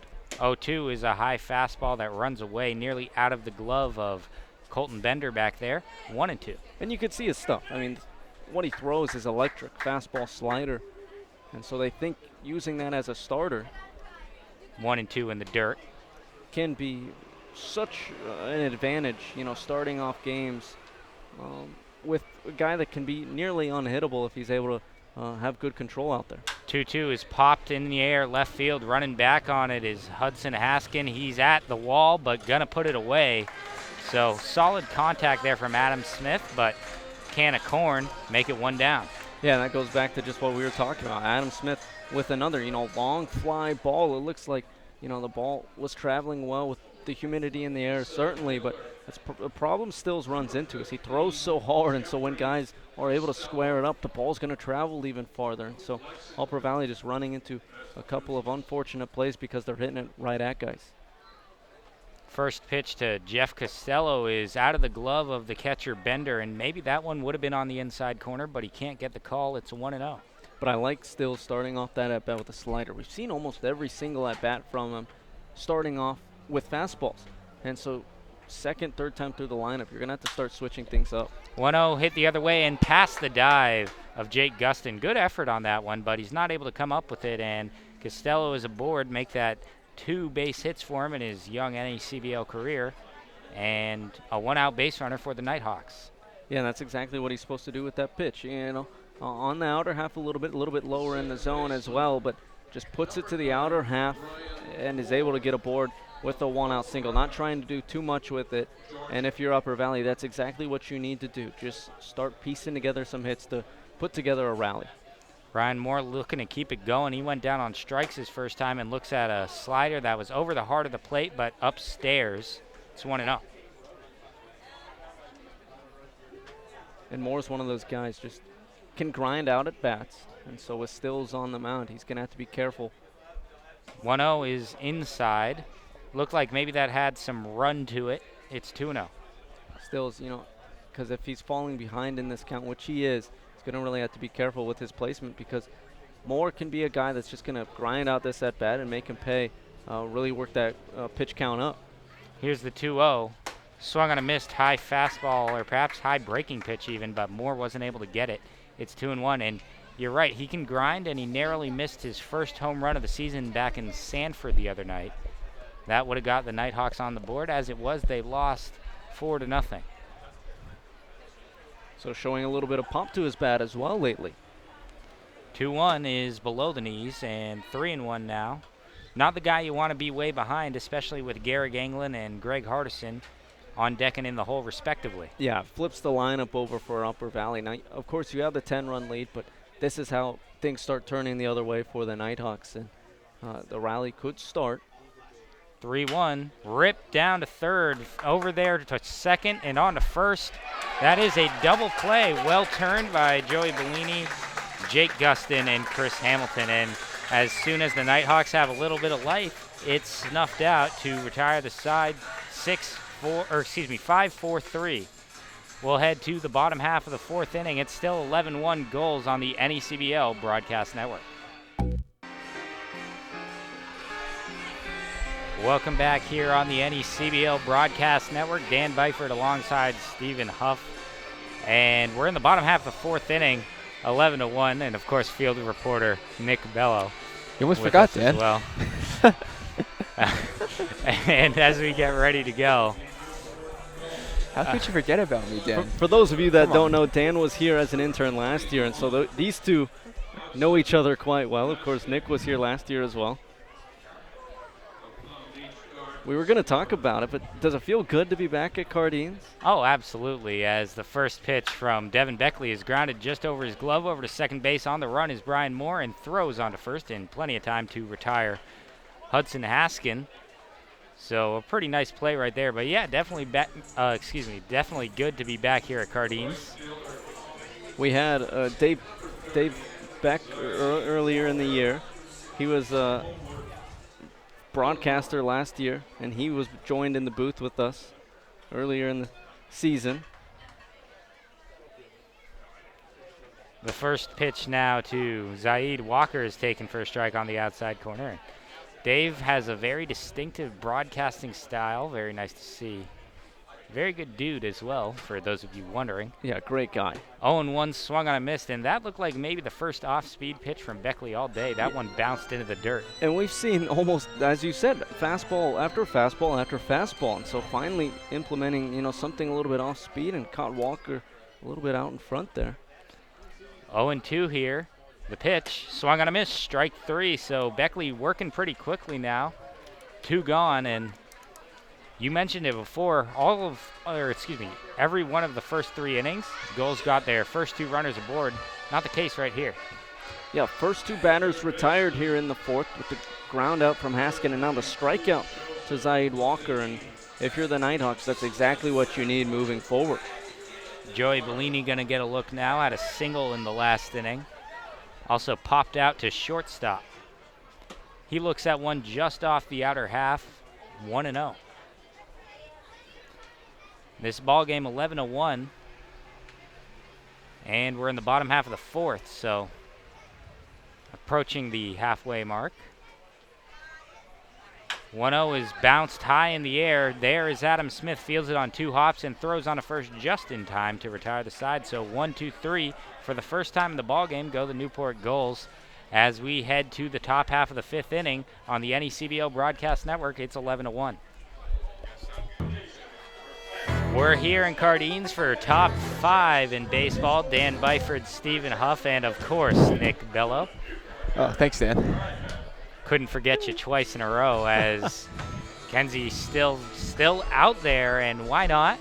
He's only really been threatened twice, worked out of it once, and the other time worked out of it with minimal damage as the throw down goes from Colton Bender, and he's getting ready for the 3rd time now to see Garrick Anglin, Greg Hardison, and Cole Frederick. Yeah, and this is, the time that he's going to have to switch up, quite a bit. Yeah, he has 11-1 lead, and he forced a great double play there to end the 4th inning when it looked like, he was losing a little bit of control, gave up the single, but he hasn't really been in a lot of trouble here tonight. So it seems like this 3rd time through the lineup is maybe when he'll start working backwards on some hitters, maybe starting at-bats with that slider a little bit. We saw him even starting at-bat with the changeup that he doesn't throw that often. So it'll be interesting to see how he goes through some of these hitters. We'll see if he works backwards, as you said, as the first one looked like it might have had a little something taken off of it, and Garrick Anglin swings through it. It's 0-1. Stills, of course, not a guy that's been used a ton late in games. 0-1 is right down the middle, make it 0-2 now, so he's going right after Anglin, and while he's a dangerous hitter, why not? It's a 10-run ball game. Yeah, you might as well attack guys, but he doesn't seem to be, fatiguing just yet for the goals. Seems to be just like he was in the first. Close pitch on 0-2, but good take by Garrick Anglin, who has one of the better eyes on the Upper Valley Nighthawks, makes it 1-2. Yeah, and it shows. 20 walks on the season already for him. 1-2 bounces, and that one is a much easier take. Count evens at 2s. And they've been, all pretty straight pitches for him, so I wouldn't be surprised to see him go back to, a slider or something like that, one of his punch-out pitches. We'll see if he gets him to chase. He does, but that one was in the zone anyway. Anglin is out in front of the off-speed, and that is strikeout number 5 now for Mackenzie Stills, 1 away. And it was the slider on that last one.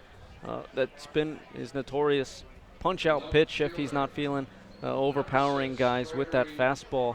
And with so much movement, if he's able to control it well, it's one of his almost an unhittable pitch. First pitch to Greg Hardison is away. Hardison got a couple of pitches in the middle part of the zone and timed them pretty well, sent them both to the center fielder, Isaiah Thomas. 1-0 is hit the other way and off the netting up there, so it's 1-1 now. Hardison's mostly been a guy slapping stuff the other way so far on the season to get his average to where it is. 297 coming into tonight's ball game, but got around on a couple earlier. 1-1 is high and away. Looked like he couldn't get on top of the breaking ball there. 2-1. And he's a guy, a scary number 2 hitter. 297 average, 5 doubles, and 12 walks. So he kind of does it all for UV. 2-1 is in the other batter's box, fastball, and it's 3-1. But he also has a good amount of speed, too. 6 stolen bases on the year for the Nighthawks. So just a well-balanced player on the season. Here's the 3-1, and he looks at that and will head down to first base. A 5-pitch walk to the number 2 man, and Cole Frederick will get his 3rd look. And you're right, Hardison is a solid base runner, very fast. That's why he's out there in the outfield often when he's not DHing. Played second base last year for the Nighthawks, but outfield mostly this year. Nighthawks as a whole very aggressive on the base paths. And you see it in England. 20 stolen bases on the season. That's in your leadoff guy. Now you have Hardison on the base pass, has 6, as I mentioned. Wouldn't be surprised to see him going sometime here. Out of the stretch, the first pitch to Cole Frederick is below the knees, and that makes it 1-0. Frederick, another guy that runs pretty well. You've seen him beat out a few infield singles. Another guy. 8 stolen bases on the year, and as you said, beats out some singles in the infield. That one is grounded up the middle. Looks like 2 on to second. He's going to take it himself. Throws on to first. And that's a double play. Wow, what a gorgeous turn by Scott Holzwasser. Does it himself, a 6-3 double play to retire the side. So Nighthawks get another base runner, but again, not able to do anything. It's still 11-1, and we're halfway through the ball game. We'll head to the bottom half of the 5th on the NECBL Broadcast Network. Welcome back to Cardines, everybody, as we are past that halfway mark now in the bottom half of the 5th inning. Dan Byford, Stephen Huff, alongside field reporter Nick Bello and from my time last year in Newport as well. The scorer for tonight, Andre Olivier. Oh, you remember how to say his last name. Well, you know, you gotta, when you're from Vermont like I am, we got a lot of people, you know, the Quebecois. Anthony Curion, actually, a guy from Dixville, Quebec. What I love is that we got the whole crew here from last year. Of course, Nick and Dan, and we got Andre as well. I mean, 3 of you guys all from last year. We're just missing Dave Peck. I know. And I would have happily stepped out if he was here. I feel like he deserves it with all you guys here. First one slapped away by Jake Gustin, and it's 0-1 very quickly here on a pretty warm night here in Cardines. Humid as well. Very humid. Got some people, too, up on the rooftops. 0-1 is off the outside corner, 1-1, and that always seems to be a pretty popular spot. I actually had a roommate when I lived here last year, managed to watch a game from up there, knew somebody. Oh, really? 1-1. Hit up in the air behind the third base bag, running back on it, Cole Frederick. He's going to take it before he's called off by Adam Smith, who puts it away. So a P6 for those of you that are keeping score to start the inning off. And now 1 and 2 going to get a shot with the thorn in the side for Nighthawks pitching tonight, Scott Holzwasser. Yeah, and he's been the thorn in the side of a lot of NECBL pitching this year. He's been just one of the leaders in the Gulls offense, and that's been why he's been the leadoff guy for the Gulls. A lot of the years been the leader in average for the team, leads the team in hits. And some sweet chin music to start him off. He ducks out of the way. Looked like he was playing limbo there. And he didn't seem too happy about it, Holzwasser didn't, but also is tied for the team lead in home runs as well. Works a lot of walks and can run on the base pass. 1-0, swung on and foul tipped into the mitt. And odd that that pitch ended up high and tight because the setup was on the low outside corner. Yeah, and so, I mean, that just goes to show, you know, pitch got away from Beckley, wasn't intentional or anything. We saw that earlier with some breaking ball pitches, but not on a fastball. 1-1, hit the other way into right field. Dan Bolt having a look at it and will put it away on the run. 2 quick outs make that 5 in a row retired by Devin Beckley. And they finally get Holzwasser out, so that's an even greater sign if you're Upper Valley, and that will bring up, you know, Isaiah Thomas, another hot hitter for the Gulls up at the plate. Another guy that reached in his first few appearances here, a couple of singles for him his first 2 times, compared with 3 plate appearances, 1 single, and 2 walks for Holzwasser. That one is upstairs for a ball. Did fly out to right his last time, so Dan Bolt has seen some action tonight. The count 1-0 to Isaiah Thomas. Swings and misses on one that ends up below the knees, and maybe that's a sinker or something. It's not the same as his regular fastball. It dips sharp at the end. Yeah, and it absolutely fooled Thomas. He's a guy that doesn't get fooled easily, but you saw him almost want to pull back on that swing, but he already was going around, and so just had to half-heartedly swing there and was caught for strike 2. That one, another breaking pitch, and that one, I can assure you, was actually a curveball. Yeah, strike 2 there, excuse me. So previous one was strike 1, but yeah, excellent breaking ball there from Beckley. And it's good to see him start utilizing those pitches, and when he has, it's absolutely fooled the Newport lineup.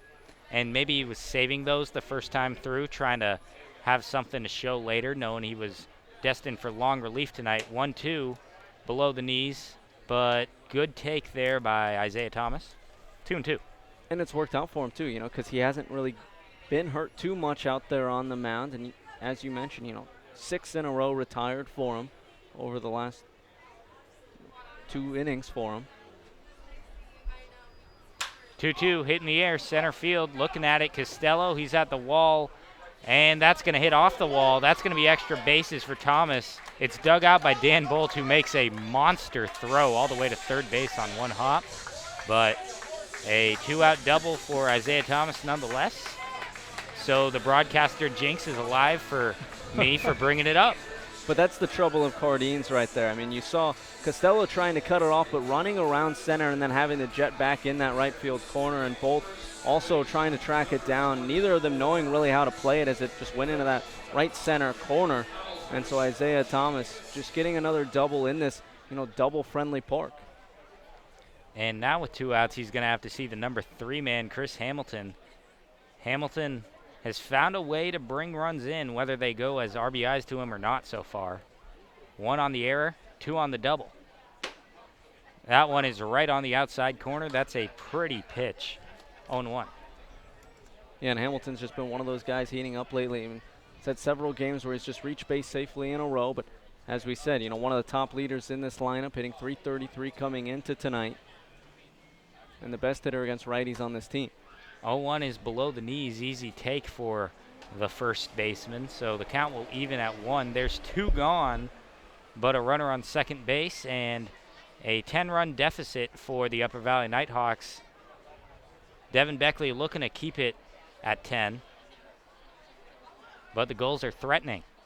1-1, hit high in the air, in no man's land, but going to be called for by Adam Smith, who puts it away, moving to his right to retire the side. So some threatening with 2 outs from the Newport Gulls, but ultimately Devin Beckley able to work out of it and gets the final out with the runner standing at second base. We'll head to the top of the 6th inning. It's 11-1, Gulls on top on the NECBL Broadcast Network. 6th inning here. We're in the top half, 11-1. Dan Byford, Stephen Huff, Nick Bello, and Mackenzie still out there on the mound for the Gulls. Why not? Just the 1 run as he gets ready to face Anthony Curion, David Marcano, and Dan Bolt. That's 4, 5, and 6 for the Upper Valley Nighthawks, who are running out of time to make some inroads here. Yeah, and an excellent outing so far for Stills on the mound, and this is exactly what the Gulls wanted out of him. Best outing so far as a starter. Of course, only his 2nd start, but also his longest outing so far on the mound for the Gulls. If he records an out here in the 6th. First pitch to Curion is looked at below the knees.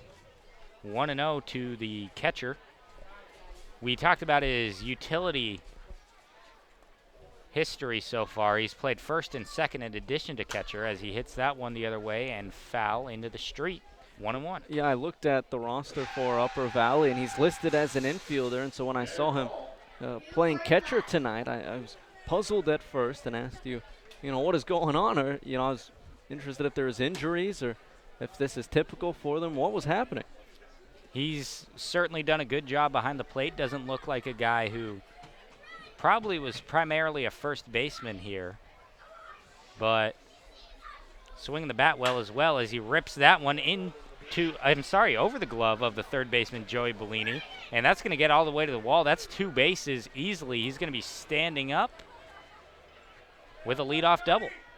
Yeah, I mean, he rips that double past Bellini at third, who's playing out of position. A great hard hit ball from Curion, absolutely squared that one up. And then on the throw in, you actually saw Holzwasser slip there. Not that it affected the play any, but a great piece of hitting from Curion, able to just square that one up. A pitch lower actually in the zone, but able to go down and get it and able to work himself with a leadoff double. So a single and a double for the guy wearing number 20 to go with that strikeout, as David Marcano, the Nighthawk with the only RBI for his team on the night, will dig in with an opportunity to double that total. First pitch to him is outside and low for a ball.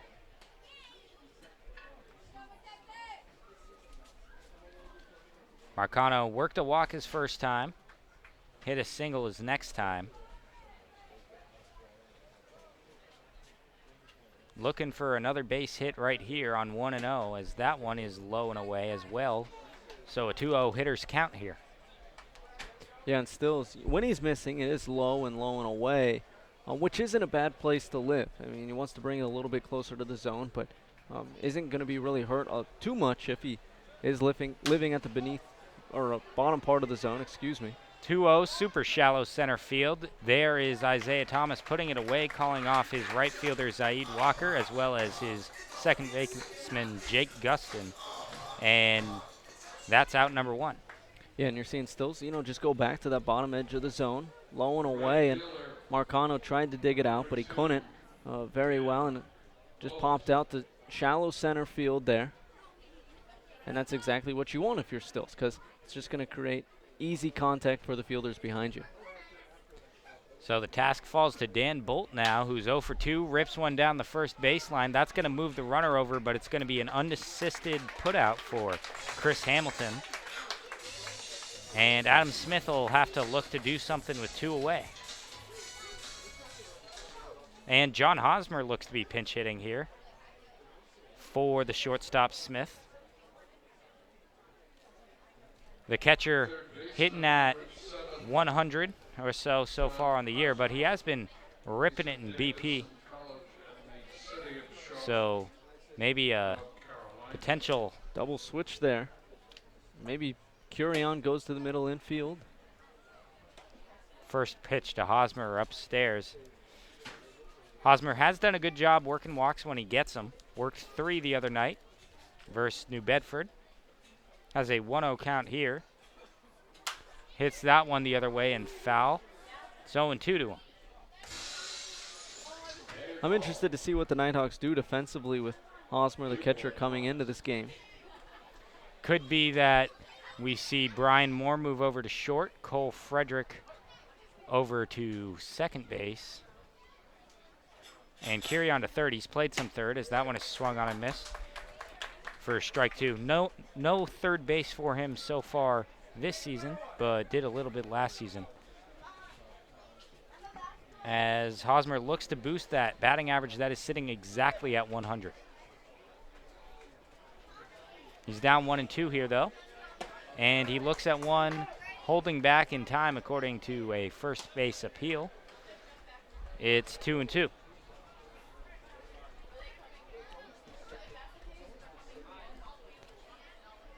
He'll tap the plate and get ready to go again. As Kirion gets his lead from third. Swung on a miss, off-speed pitch, and he's tagged in case it was in the dirt. Hosmer becomes the 6th strikeout victim on the day for the Nighthawks. So it's still 11-1 after 5.5. We'll head to the bottom half of the 6th inning. As the Nighthawks pitch in looks to keep it there, Devin Beckley will still be on the mound on the NECBL Broadcast Network. Devin Beckley still out there for the Nighthawks after coming in just the 3rd inning. We're in the 6th now, so this is his 3rd inning of work. Before he gets going here, want to let you know about some defensive changes. John Hosmer, who pinch hit for Adam Smith, moves over to third base. Brian Moore moves from second to short, and Cole Frederick moves from third to second. We're just about ready to go here as 4, 5, and 6 will get another look at Devin Beckley and try to maybe add some insurance to this already large lead. Really not a lot of offense since back in that first couple of innings. Yeah, and it was mainly just the first 2 innings. I know they tacked on 2 runs in the 3rd, but it was just the 9 runs in the first 2 innings that hurt Upper Valley the most and changed this game, because after that it was just a 2-1 ball game. Catcher Colton Bender first to come up here. He has an RBI tonight. Off of a single, also grounded to third and Cade. But I think just the slow start for Upper Valley and the Gulls jumping on. Carnley at the beginning absolutely changed how this game has gone. Fastball blown by the big man. It's 0-1. The catcher has been behind in counts, but it really hasn't seemed to dictate much in the outcome of the at-bat, whether it be a strikeout or a single. He got that single on 1 and 2. Yeah, and that's what's so nice about Bender is just his even keel approach, never backing down in any count. 0-1 is a skipper to the plate. Make it 1-1. Just always willing to grind out at bats, never backing down and making it really tough on every pitcher. And he's evened it up here. And if you look at the Gulls lineup, I mean, the 2 guys that I think have the best 2-strike approaches. That one popped high up in the air. Having a look at it is Beckley. He's going to get called off by his first baseman, Englund, who puts it away for the first out before falling on his backside there. I believe that might have been for show. The 2 guys I think who have the best 2-strike approaches are Colton Bender and Scott Holzwasser. It shouldn't be a surprise that both of them are at the top of the Gulls 304 batting average, 337 coming into tonight for Olswasser, and then Bender leading the team at 348. And I don't think that's by accident. Being able to keep it going even with 2 strikes on you, a trait that can't be understated. A lot of guys will turtle in that situation. As the cleanup man looks at a ball off the outside, that's Hayden Jones here. And DH drove in 2 back in the very first inning with a single. Since then, an RBI ground out, to go with a ground out to the pitcher. Yeah, and he's had a couple of hard hit balls, a couple of RBIs to his name tonight, which is exactly what he needs. Slow start after getting here from College World Series. 1-0 is blown by him, 1-1 now. But when he hits the ball, I mean, you could just tell he has a lot of power in his bat, and he's been starting to heat up lately, which is a really good sign for the Gulls. Looking to get something going with just 1 man out here and a 1-1 count. Setup is on the inside, and that pitch is too low. It's 2-1.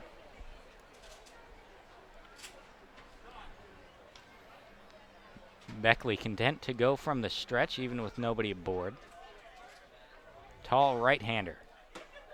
Brings in the breaking pitch, but it's upstairs. So that's another ball there. Make it 3-1 now. And this is where he has to be careful because he's facing Jones at the plate, which guy that I said has a lot of power and can't put anything with a little bit too much plate on it because Jones could make him pay with the green light here. We'll see where Beckley goes on 3-1. Ripped down and through that hole between first and second base. That liner got to Dan Bolt on 1 hop. So a single for Hayden Jones, his second of the ball game, as Hudson Haskin is going to look to maybe duplicate one of his first 2 at-bats. Yeah, and you saw on the 3-1, Beckley just left one with a little bit too much plate, as we said, on the inner half there, and Jones able to pull it in between first and second. Another sharply hit ball, second hit of the day for him. Great job getting out in front of that one. First pitch is up and inside, but a good snag by Anthony Curion to make sure that didn't roll to the backstop. 1-0 here with the runner at second base. Left fielder Haskin already with 3 RBIs. Sure, he wouldn't mind more. 1-0 to him is above the letters. 2-0. Yeah, Haskin not afraid to be patient at the plate. Just a all-around hitter. 372 average this spring for Tulane, but also a 459 on base. So can get on base by virtue of the hit, but also working walks efficiently as well. But as we saw, also a lot of pop in his bat with that long fly to deep left field, that 2-run shot in the first. Count 2-0 here to him.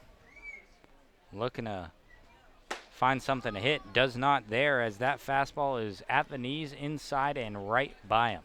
But he wanted all of that one. Look for his second 2-run shot of the day right there. And why not? He's feeling it right now. He can afford to do that in a hitter's count like he was in right there at 2-0. It's 2-1 now, though. Beckley going to look to continue to keep it down. Before that, though, he throws over, bounces over to Garrick Anglin, who manages to scoop it and keep that base runner right where he is. It'll be interesting. It seems like Beckley started to use his breaking balls a little bit more, but now it seems he's going back to his tried and true, the fastball. It'd be interesting to see if he goes back to breaking balls more and more. 2-1 is popped foul off the netting just to the right of us. Count evens at 2. I felt like he was finding quite a bit of success with the breaking ball, especially as he's going deeper and deeper in the game, but he's kind of shied away from it a little bit as we get a little bit deeper here in the 6th. Maybe doesn't want to get beat leaving it up against this part of the order. Could be a little fatigue, too, setting in. 2-2.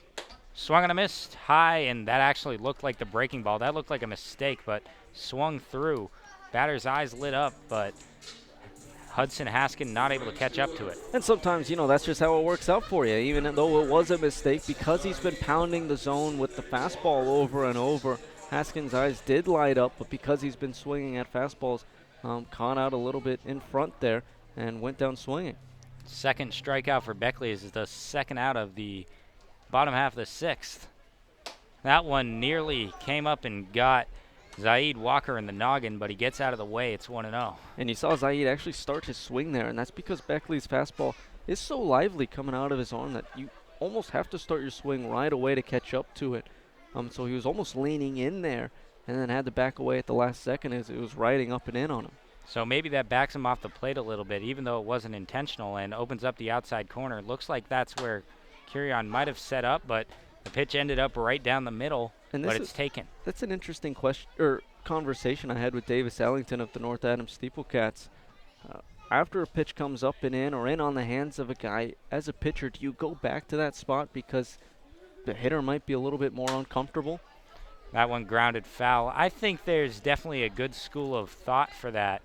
Or do you try to respect the hitter a little bit and give him some time? Because obviously, you don't want to hurt anyone if you come in a little bit too inside there. I don't think it hurts, though, to go back to that spot if you're going to throw a strike. If you go with like a fastball or something, that's not the intent. Movement. Yeah. I think it's a good strategy, honestly. Definitely can help both on the inside corner as well as on the outside corner, I'd imagine. Hitter backs up maybe a little bit. And time is called, but Beckley fortunately had not started his arm motion there. Didn't have to finish the pitch. The outside corner is definitely a good point there, Dan, because, the hitter's backing up. He's going to have to reach out for that one, so. Looks like Zaid Walker is hanging out right where he was to start with, though.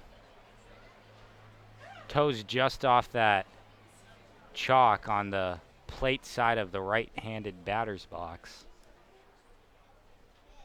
He has a runner at first base looking to make something happen. The 1-2 bounces and a block by Curion. Had to find it, but eventually able to do so. Gets a new ball from our home plate umpire, Will Bowers. And I tell you what, Curion, for a guy that's a utility guy, not your everyday catcher, or at least listed as a catcher, has played an excellent game behind the plate there tonight. Hasn't really made any mistakes. He's done a good job staying in front of everything, and no real opportunities to test him with a lead this wide. 2-2, swung and a missed, off speed on the outside corner, got him to swing through it. 3 strikeouts for Beckley, 3 outs in the bottom of the 6th inning. We'll head to the top of the 7th on the NECBL Broadcast Network. It's 11-1 Gulls here at Cardines Field. Welcome back to Cardines, everyone. As we get to the latter third of this ball game, there's a new pitcher on the mound, and I'm going to hand it back over to my broadcast partner, Stephen Huff. Yeah, it'll be Patrick Maybach of Salve Regina. Already on the season for the Gulls, he has 7 appearances and 1 start. Tonight will be his 8th appearance. He has 5.54 ERA for Newport through 13 innings pitched. He's given up 8 runs, all of them earned, off of 19 hits and 7 walks. He struck out 14 batters in those 13 innings pitched. He's coming out there tonight. Lefty on the mound. Has a fastball curve that he'll go to the most, and then a changeup to go along with it. But his best pitch in a time of need will always be that curveball, and it is a really great curveball and a lot of hook to it. And last time he was out there, they needed his best pitch, and so they said start your at-bat off with your best pitch, and it was the curveball. And he sequences his fastball with the curve really well. And as a D3 guy, it's tough to come into some of these situations. He's a guy that doesn't back down on anyone, and I really love what he's done out there for Newport this season. First guy he's seeing here, probably a good guy to try to go on that back door with, as look at how open that stance is for Jeff Costello. Yeah, the front foot's all the way, pointing towards third base. That pitch is going to be grounded over to Holzwasser at short and thrown over to first in time. Great play from Holzwasser. Guy playing second base out of position today over at shortstop. Making a tremendous play to start things off here in the 7th. Hasn't looked out of position at all today.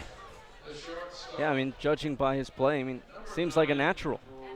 I think you can put Scott Holzwasser anywhere in the field. Maybe if you can put him in as a pitcher, and he'd still look pretty comfortable. He's just a great player all around. So it'll be a lefty on righty matchup for Maybach. He'll be pitching against Brian Moore. First pitch in there for strike 1. one of a couple Nighthawks here that's grounded into a double play. They haven't really struggled to get base runners, but rallies have been killed early on. Now this 0-1, there's the curve. This one missing up and away, 1-1. They're gonna get a new ball now. Bender tosses it back to Mayback. More on the night, 0 for 2, struck out swinging his first time up, then grounded out to a 5-4-3 double play to end the fourth.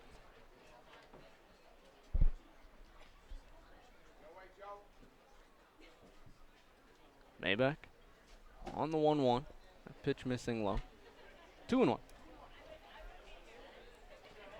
And he's got to hope he's going to find the zone soon against the bottom of the order here, because it's only going to get harder from here. On the 2-1 offering. Fastball going to be chopped right back to Mayback. He's able to field it, run over to first, and flip it over to Hamilton for out number 2. PFPs, right? They hate doing it. That's why they do it. That's why they do it. Mayback's able to field that one off the mound and retire the 9-hole hitter for Upper Valley, as now the lineup will flip over, and Gary Anglin. Another lefty on righty matchup for Mayback on the mound. First pitch to Anglin, curveball drops into the zone, 0-1. Anglin is a very patient hitter, and sometimes maybe even a little too patient. That is a pitch he could have done a lot of damage with. Now this 0-1, another curve, check swing. They're going to say he didn't go around, 1-1. At the same time, understand him being patient up there when his club just needs runners. Now this 1-1, Bender setting up low and in. The pitch right there on the corner, low and in, 1-2. You're actually seeing Gustin, second baseman for the Gulls, shifting a little bit more up the middle for Newport. They don't shift often. He's shading at least, as now this 1-2 curve going to be lined down the left field line all the way down to the wall. So rounding first, heading for second is Anglin. He'll be aboard with a stand-up 2-out double. Not the first time today he's come through with 2 strikes, this time for a double. And again, the Nighthawks have a little bit of an opportunity here. And while Greg Hardison is a lefty, he actually is one of the better hitters against lefties on the entire Nighthawks ball club. Well, it will be a lefty-on-lefty matchup, as you said. Hardison on the day, 0 for 2, has reached base safely on a walk. Has a runner in scoring position.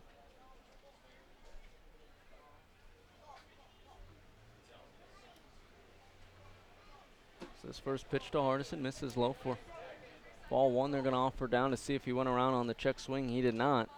Hardison, as you said, on the year, 400 hitter against lefties, which is unusual for a left-handed hitter. Certainly a unique skill set for him. Now the 1-0. Fastball lined back into the backstop. Count now even at 1. Beyond just maybe driving in the second run of the ball game and the first one since all the way back in inning number 3, Hardison would do his team a real favor here by also continuing this inning for the meat grinder middle of the order. Mayback looking on the 1-1, working from third base side of the rubber. Looking over at second at Anglin now. This pitch flown into left, but coming in as Haskin. He's there for out number 3. So no runs crossed for Upper Valley in the 7th off of 1 hit as they leave 1 stranded. Heading into the bottom of the 7th, still 11-1 goals here on the NECBL Broadcast Network. Bottom of the 7th, 11-1 goals lead, and there is a new pitcher on the mound for Upper Valley. Yeah, it's Kellen Span, making his debut for the Nighthawks. He's a junior out of West Alabama and Meridian, Mississippi. He's wearing Cal Carver's number for tonight. He's actually supposed to be wearing number 14, and Cal Carver's supposed to come back to the team at some point. So I was confused because that guy is a righty. Cal is not a righty. So we have Span out there for Upper Valley, and he will be facing off against the 8-9-1 hitters of their goals here in the bottom of the 7th. Righty on righty matchup. for Span on the mound. Facing off against Joey Bellini. First pitch, slider missing out. 1-0. And going to be interesting here for Keller Bradford to really find out what he's got in this guy. Pretty low stakes situation. Now this 1-0 fastball missing low and away. Both of those pretty close to the zone, so maybe a guy that's going to try to attack it. Now the 2-0 offering. This one missing outside. Bellini on the day, 1 for 3. Pop out to shortstop. Ground out to shortstop and a single. Now this 3-0 runs inside for ball 4, so 4 straight balls to Span's day, and that will be a leadoff walk for Newport to start the 7th. And neither coach wants to see that out of their pitching staff here in a ball game like this one. Got to be going after guys, just seeing if you can get outs that way. Not beneficial to start off with a 4-pitch walk. So that will bring up Jake Gustin. He's taking a big swing and a miss at a pitch beneath the zone, 0-1. Interesting that he went right after that one after the 4-pitch walk. There was no hold sign on, or at least not one that Jake Gustin saw, and so it's an 0-1 count. Now on the 0-1, that one missed outside, 1-1. To be fair, Span didn't miss by very much on those pitches. The margins were very small, so it's not like Span is lacking a lot of control out there. Righty on lefty matchup for him. This one comes inside, and it's going to go all the way back to the backstop. Moving up on the wild pitch is Bellini, and going back to our conversation earlier, that's a play where you might see, if we're in the Atlantic League with the new rules, Gustin take off for first. He certainly could, and you know, you mentioned his speed earlier. Would be a good chance to show that off. And I think the robo-ump would have ruled that one a ball. I don't think there's anyone arguing that. That 2-1 is going to be popped up into the infield. Coming in is Englund from first into the grass, and he's there for out number 1. You know, I wonder what happens when the robo-ums like have a bad day in terms of like computer mechanics or whatever. Well, yeah, I mean, that's what I'm wondering is if there's malfunctions within the technology, what do you do? I mean, obviously you're just going to turn to, you know, the human umpires, but I mean, do you let the teams know? Well, you can't. I mean, you can't get a phone to work properly. What makes you think you can get a robo-ump to work properly most of the time? Now this first pitch to Scott Holzwasser misses outside, 1-0. So yeah, I guess the default would be the human umpires. There are still human umpires behind the plate calling the balls and strikes. They're letting the teams and players know if it was a ball or strike from the TrackMan device. Is that 1-0 pitch is in there, 1-1. I'd love to be that guy, just sitting behind home plate. And that's a pretty easy payday, isn't it? Oh yeah, definitely. I should get him a plexiglass cube back there. The 1-1. Breaking ball misses out, 2-1. That's my question, though. I mean, if it malfunctions, they're just going to have them call balls and strikes. Do you let the teams know, though? Oh, I mean, I would think you'd have to. But they're not going to complain if you don't. Exactly. Do you play it safe and say, no, it's still working, so then they don't whine about anything? Is that 2-1 misses low and away, 3-1. But then if you have a dodgy call, then you might hear something. So how does a robo-ump work? Is it like a robot standing behind home plate? No, or it's is it the human umpires. That 3-1's going to be popped up into shallow left. Going back is Moore from shortstop. And he's able to run underneath it eventually for out number 2. So it is a human umpire, just as we have here at Cardines or any other NECBL game, still behind home plate. But as of right now, or at least as they used in the Atlantic League for the All-Star game, he had a wireless Apple AirPod, whatever they are, in his right ear.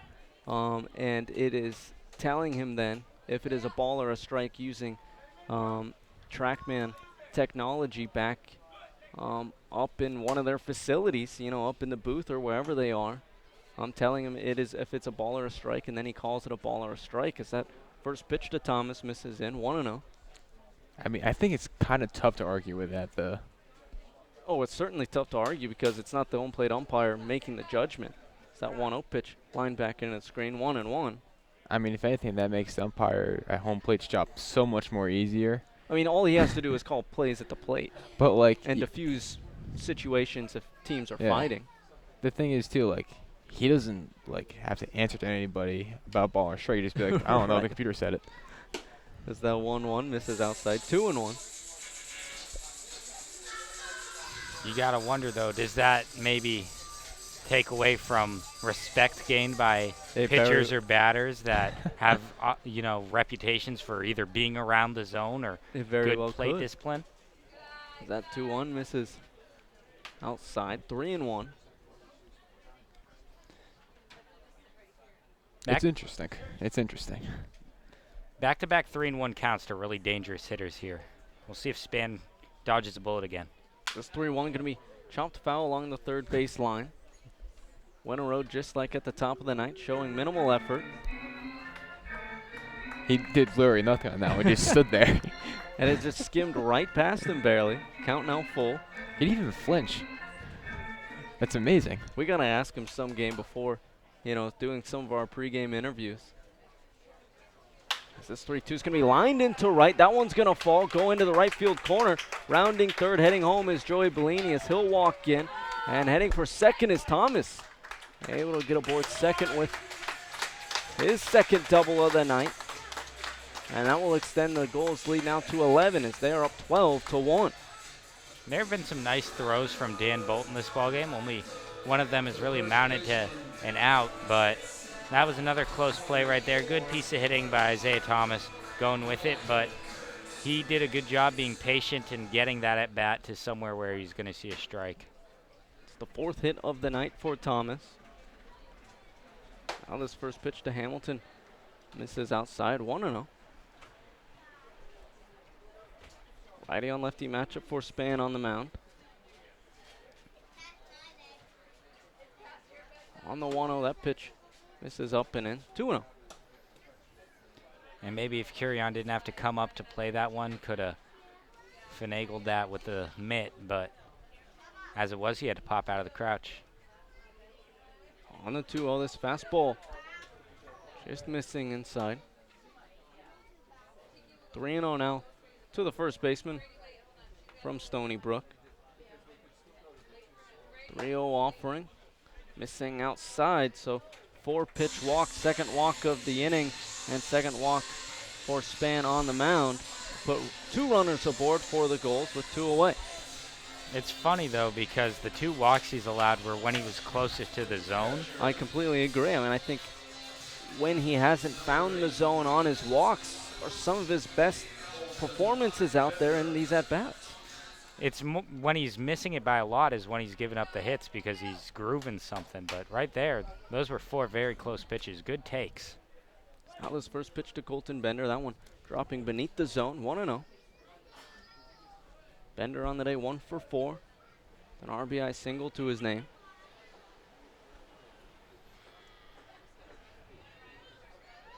Now this 1-0 missing low and away. 2-0. And something straight is coming here. You got to know it. He doesn't want this one to continue any further with walks. Span looks over at second now on the 2-0. Fastball going to be grounded over to short. Moore with it. Flips to second for out number 3. But the Gulls do tack on one more off of 1 hit and a pair of walks as they strand 2. Heading into the 8th, they lead 12-1 here on the NECBL Broadcast Network. The 8th, 3, 4, 5 hitters due up for Upper Valley as the Gulls lead 12-1. Stephen Huff alongside the voice of the Upper Valley Nighthawks, Dan Byford, and the field reporter of the Newport Gulls, Nick Bello, as Pat Maybach will be out there for his second inning of relief for Newport. In his first inning, just gave up 1 hit while he forced the Nighthawks to 3 outs there in his first inning of relief. Of course, Mackenzie Stills his final line on the day. Starter tonight for Newport. 6 innings, 6 hits, 1 run. It was earned off of 4 walks and 6 strikeouts. So longest outing of the year for Stills on the mound, and a successful one at that. He is in line for the win for the Gulls. This first pitch from Maybach to Frederick, curveball, missing up for ball 1.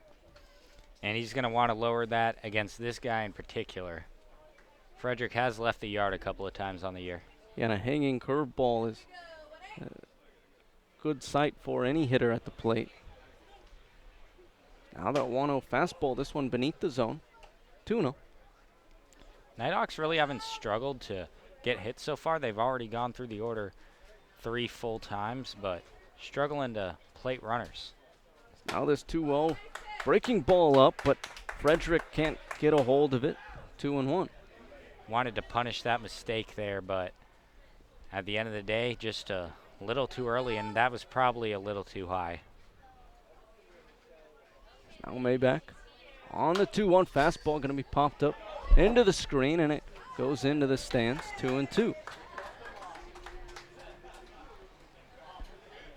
Good job evening this one up. 2-0 could have been a pretty scary situation. So Maybach now on the 2-2. Another breaking ball going to be fouled out of play along the right field line. Count remains.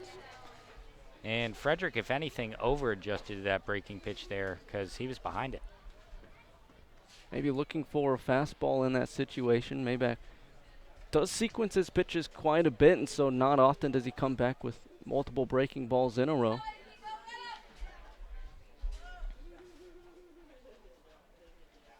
On the 2-2 offering. Another breaking ball. This one going to be chopped down the third base line, taking a funny hop. Bellini with it, throwing to first, not in time.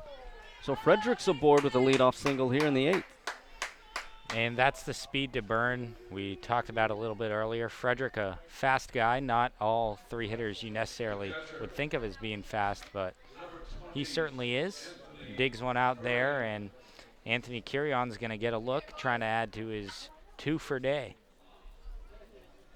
Frederick, of course, as you said, with some speed as he beat out that infield single.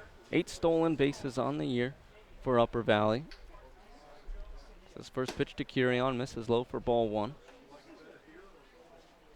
Tonight's attendance at Guardians, 2,203 fans made their way into the park. Not too shabby. Yeah, pretty good night. Now this 1-0 fastball going to be lined down the line and right, and it's going to find its way foul off the warehouse. Now, unfortunately, that attendance number does not count our friends on the warehouse or on the roof to the right of them. Add 12, maybe? Yeah, maybe 12 to that.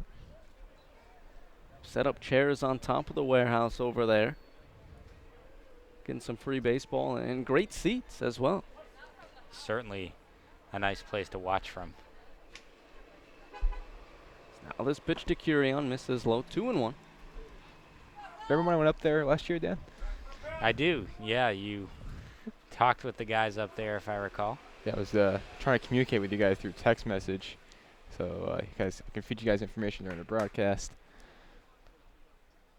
Very nice people. Maybach looking on the 2-1, delivers a fastball missing low, 3-1 now. We've always talked about, somehow doing a remote broadcast up there.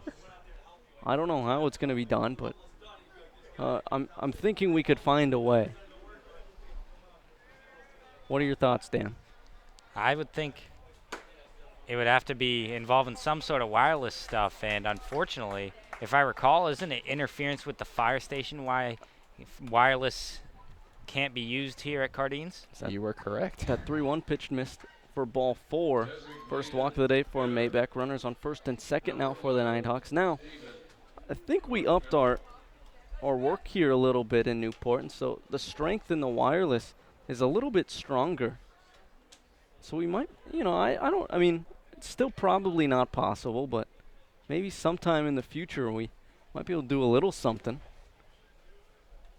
Now this first pitch, going to be underneath Bender. Both runners are moving up. They're actually going to say it actually hit off of Marcano. So everyone is now safe as the bases are loaded for Upper Valley. Yeah, and you don't want to put guys aboard for free with a lead of 11. But, hey, worst Dan Bolt can do here with one swing of the bat is make this a 7-run game. He has the power to do that, though. Does have 3 home runs on the year for the Nighthawks. Lefty on lefty matchup for Maybach on the mound. This first pitch, he lines back into the screen, 0-1. Now, of course, another thing with the wireless, we talked about, Nick, maybe miking up some of the players which they've done in the All-Star games and in spring training for major leagues, but that's some, top-notch entertainment. I mean, the broadcast here in Newport gets... That 0-1 curveball missing up. It gets better and better every year. We added the center field camera. Yeah, the camera. center field camera. Which is the one, if you're watching here with us on the NECBL Broadcast Network, that is the main camera you're watching for balls and strikes. Noticed that. It seemed new. Now the 1-1. Fastball in there, 1-2. Yeah, that came from our mind of Tom Lima, our producer. It's a great idea. It looks great, too. It does. A lot of people don't have strike zone cameras either, so. Now Bay back on the 1-2. Curveball catches, both swinging for strike 3. First strikeout of the day for Maybach on the mound, and first out here in the 8th. That will bring up John Hosmer. Yeah, and a couple of strikeouts now for Dan Bolt. He did have one productive out earlier on an unassisted ground out to the first baseman that moved a runner up to third base. Nothing came of it, though. Lefty on righty matchup for Maybach on the mound. First pitch, curveball in there for strike 1. Don't know that Hosmer's going to see a better pitch than that. Might be looking for a fastball, one that he can drive. So he laid off the curve. Maybach here on the 0-1. Comes back with another curve. This one missing low, 1-1. That's a good take right there. That pitch headed towards his back foot, it'll get a lot of guys to swing on it. Even though it's a fastball, it's straight. When it's coming right at you, it's hard to pull off of it. Time now called at the plate from Hosmer.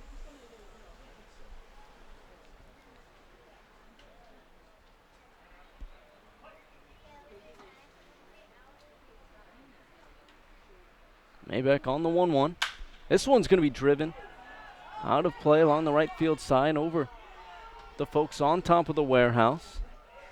1-2. And he put a decent jolt into that one, but finds himself down 1-2 regardless. We'll see if he's able to shorten up, make things a little easier potentially for Jeff Costello if he can find a way to keep this one going with one out.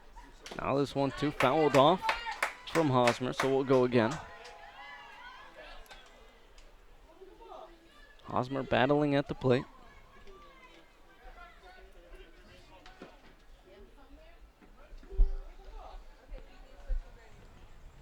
(12-1) your score here in the top of the 8th. One away for the Nighthawks at the plate with the bases loaded.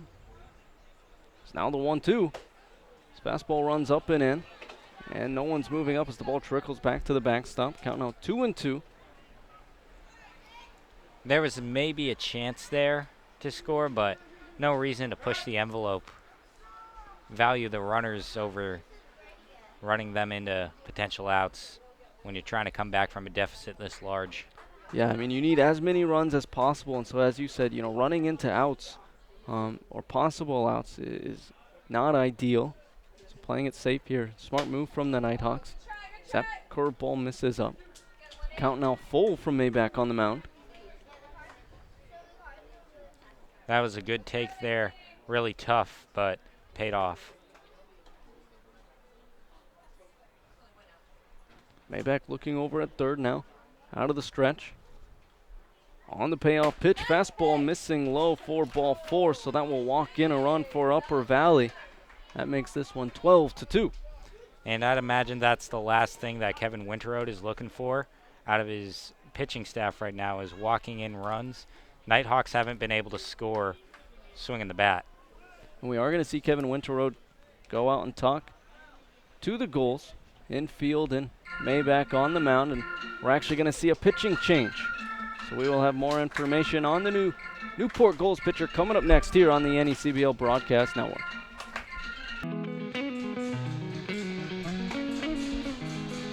Top of the 8th, Gulls up 12-2, but bases are loaded for Upper Valley with only one out, and there's a new pitcher on the mound for the Newport Gulls. It's Carson Rudd of Stanford. The righty on the season for the Gulls has 4 appearances. Tonight will be his 5th. He hasn't given up a run on the season through 6 innings pitched. He's given up only 1 hit, has walked 7, but does have 9 strikeouts in those 6 innings pitched. Definitely going to want to avoid the walk at all costs here. Jeff Costello is a good hitter, but with the bases loaded and, you know, your lead already shrinking a little bit from 11 to 10 off of a walk, don't want to be giving away more runs for free. Rudd's been one of the best arms out of the bullpen for Newport this season. They're looking to get him some extra work here tonight towards the end of this one against Upper Valley. They can also get them out of this jam with the bases loaded, maybe shut down any possible rally attempt that the Nighthawks are putting on.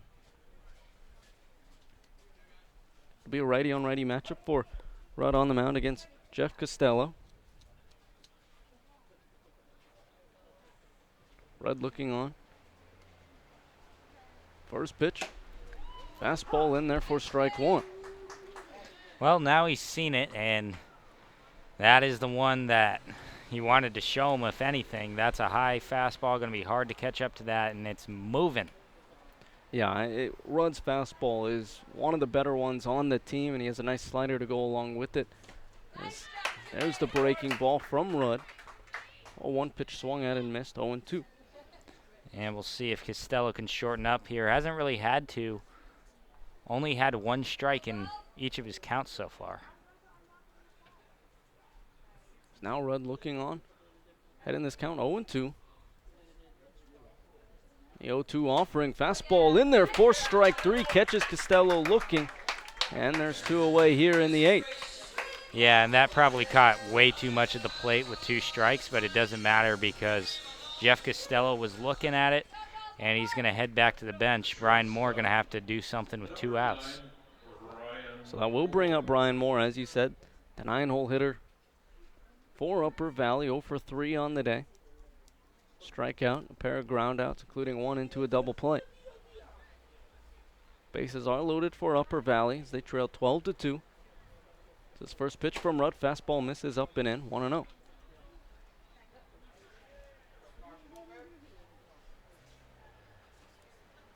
The Nighthawks did score 1 in this inning. Dermaybeck walked in a run.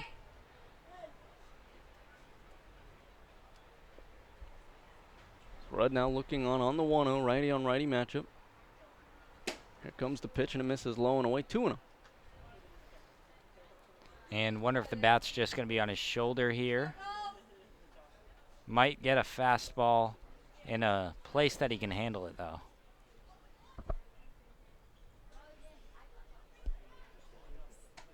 Rudd looking on, Curion on third, Marcano on second, Hosmer on first as that fastball's in there for strike 1. And he split the middle on his last 2 strikes, but it's been so hard. Maybe hard to catch up with that challenge pitch. Also, Nighthawks have been content to keep the bat on their shoulders. Rudd working out of the stretch on the first base side of the rubber. 2-1 off speed in there for strike 2. Good time to go to it. So Rudd battling back in this count after falling behind to Moore, 2-0. Count now even at 2. On the 2-2, fastball in there for strike 3. Caught Moore looking for the second batter in a row, and that will end things here in the top of the 8th. But Upper Valley does score 1 as they lead the bases loaded. Heading into the bottom of the 8th, it is 12-2 Gulls lead here on the NECBL Broadcast Network. It's the bottom of the 8th as the Gulls lead 12-2. Stephen Huff alongside Dan Byford and the field reporter of the Newport Gulls, Nick Bello. And Nick, since it's the bottom of the 8th, I'm going to send it your way. Fill us in on what's happening around the NECBL tonight. Thank you, Stephen. We've got top of the 8th, 8-6 Winnipesaukee over Ocean State, 10-4 Valley in the top of the 9th over North Adams. New Bedford and Vermont tied at 5 in the top of the 9th, 7-5 Keene in the bottom of the 7th over Martha's Vineyard. Stephen, back to you. So Martha's Vineyard 10-game win streak might be snapped tonight. As then you see on the other southern game, You see New Bedford tied in the 9th inning. So that's how it helps out the Gulls a little bit. But, of course, some northern side action for you there as well. Yeah, Nighthawks fans definitely happy to hear that North Adams is losing, but would rather that Keene is as well, especially if this one finishes off the way that it's been going the entire game.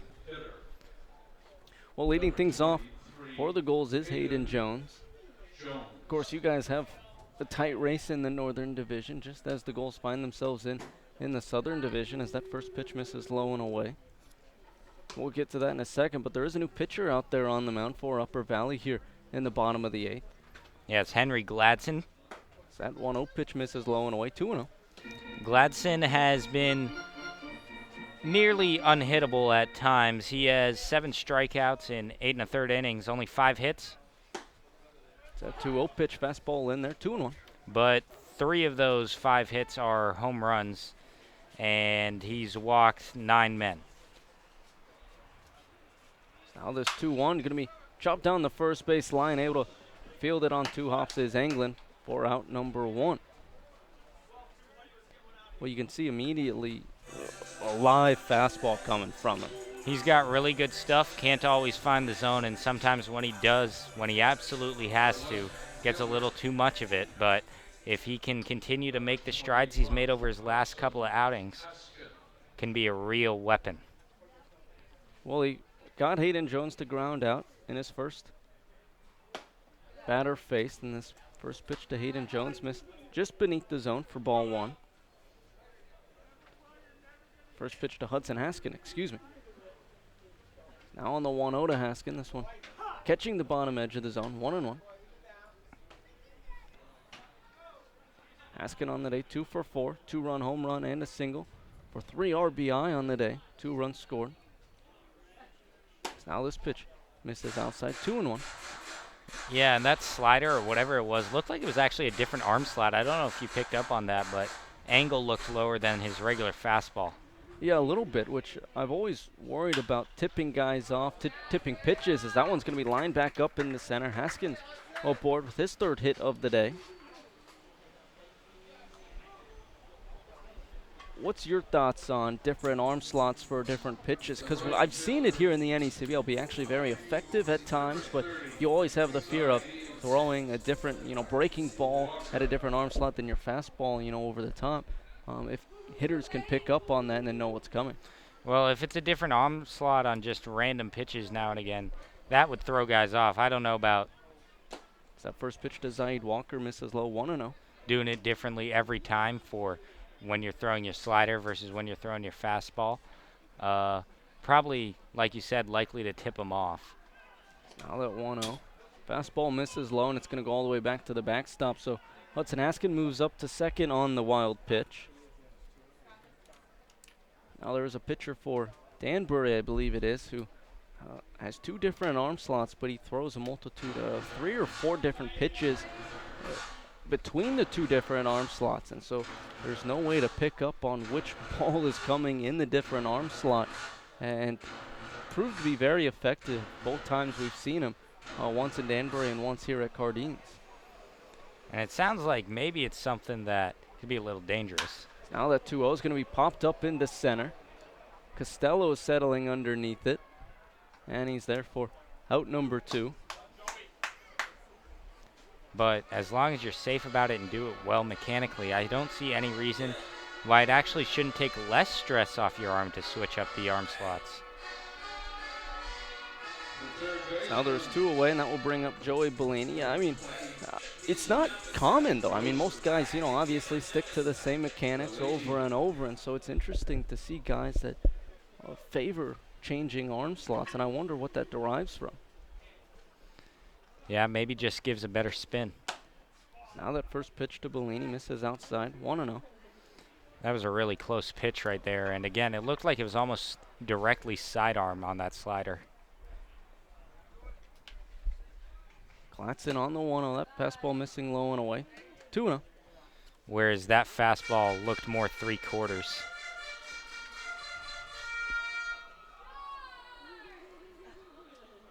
Gladson now on the 2-0. That pitch missing in. 3-0. And we'll see if he's able to get something in the zone here without pumping it down the middle. Letson looking on the 3-0. That pitch catches the corner low and away. That was certainly not down the middle.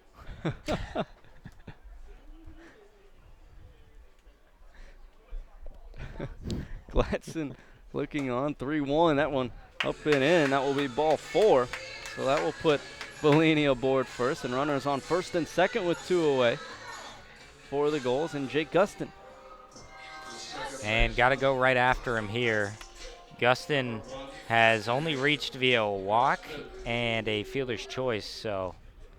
Gustin is the only hitter for the Gulls not to reach base via a hit so far tonight, but all Gulls hitters have reached base safely at one point.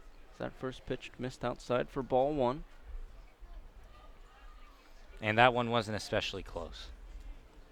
So now this 1-0, swinging and fouling it off is Gustin. Count now even at 1. Looked like he picked that up pretty well, got it straight back there. Wonder if Gladson maybe changes it up here. Or he goes back to it. Righty on lefty matchup. Gladson on the 1-1. Breaking ball just missing. Looked to be outside a little bit. 2-1. Real good idea after getting pretty much right on that fastball, but no dice. Now this 2-1 fastball missing low and away. 3-1. And he absolutely needs to come in here. He doesn't want to extend this inning for Holzwasser, especially with the bases loaded. Yeah, the lineup would flip over for Newport if Gustin's able to reach base safely, as he's going to be swinging and popping this one up in the shallow right. Bolt coming in for Upper Valley, and he's there for out number 3. So no runs crossed for the Gulls off of 1 hit and 1 walk as they leave 2 stranded. Heading into the 9th, it is 12-2. Gulls up here on the NECBL Broadcast Network. Valley is down to their final 3 outs here in the top of the 9th. It is 12-2, Gulls leading, as it will be the top of the lineup due up for the Nighthawks, while Carson Rudd attempts to close things out for the Gulls on the mound. Stephen Huff alongside the voice of the Upper Valley Nighthawks, Dan Byford, and the field reporter of the Newport Gulls, Nick Bello. Garrick Englund leading things off for Upper Valley. Righty on righty matchup for Rudd on the mound. Englund found himself quite a bit of success at the plate today for the Nighthawks. 2 for 3, single, a double, and a walk. First pitch, check swing. They're going to say missed for ball 1. And this game hasn't been especially close so far, but good reason to keep tuning in. Imagine the story if it does become close. Now this 1-0 breaking ball. 2-0, yeah. And that's the thing about the NECBL. We've seen crazy comebacks. Danbury and the Vineyard a week ago, and Newport's put on quite a show. Late game heroics before. Rudd looking on the 2-0. Another breaking ball, this one dropping into the zone, 2-1. Yeah, and that's not one he has to swing at on 2-0 at all, but now maybe would think about going after one like that. Rudd looking on the 2-1. Fastball missing low, 3-1. And we'll see if the big swing comes here or not from Garrick Englund. He would presumably have the green light here on the 3-1 count. Rudd will likely be coming with a fastball, I'd assume. On the 3-1, it's a breaking ball from Rudd, and Englund does have the green light, so I was 1 for 2 on that call, and fouling it off is Englund. Count now full. I'll take a 500 average. Certainly would be enough to lead the league. I'll take it and run. We're done, boys. Oh, thank you. Early retirement. Rudd now out of the stretch on the payoff pitch. Fastball catches Englund swinging for strike 3. Third strikeout on the day for Rudd, 3rd in a row. And with 1 away here in the 9th, Upper Valley is down to their final 2 outs as Gregory Hardison will settle in for the Nighthawks. He's been a little snake bitten tonight. We'll see if he can break through with that hit. He's come real close, but maybe just one of those games. He's had a couple of hard hit balls, but hasn't found a hit here tonight as this first pitch from Rudd. Fastball just missing outside, 1-0. 0 for 3, but did reach base safely on a walk.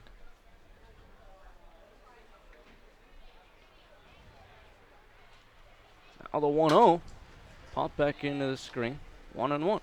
I find it interesting that the setup on Hardison right now is way outside, and he's the guy that's really good at slapping it the other way. Yeah, I mean, you would think, you might want to attack inside on him, maybe jam him up a little bit on the hands. Now this 1-1 skips back to the backstop as Bender couldn't come away with it after it skipped at the plate. 2-1. Yeah, and that was another outside setup, but it ended up inside. I think he could be trying to get him to chase one down in the dirt almost, it seems like, because that was very low. Now this 2-1, another low pitch, but chopped foul along towards the dugouts, towards the first base side. 2-2. And another 2-strike count here. No shortage of those so far for Gulls pitching. So it's a 2-2 count for Rudd on the mound. Righty on lefty matchup for the Stanford righty. 2-2 offering going to be lined back into the screen. Count remains. We got a jumpy Nick Bello in the booth after that loud crack at the backstop. That one woke me up a little bit.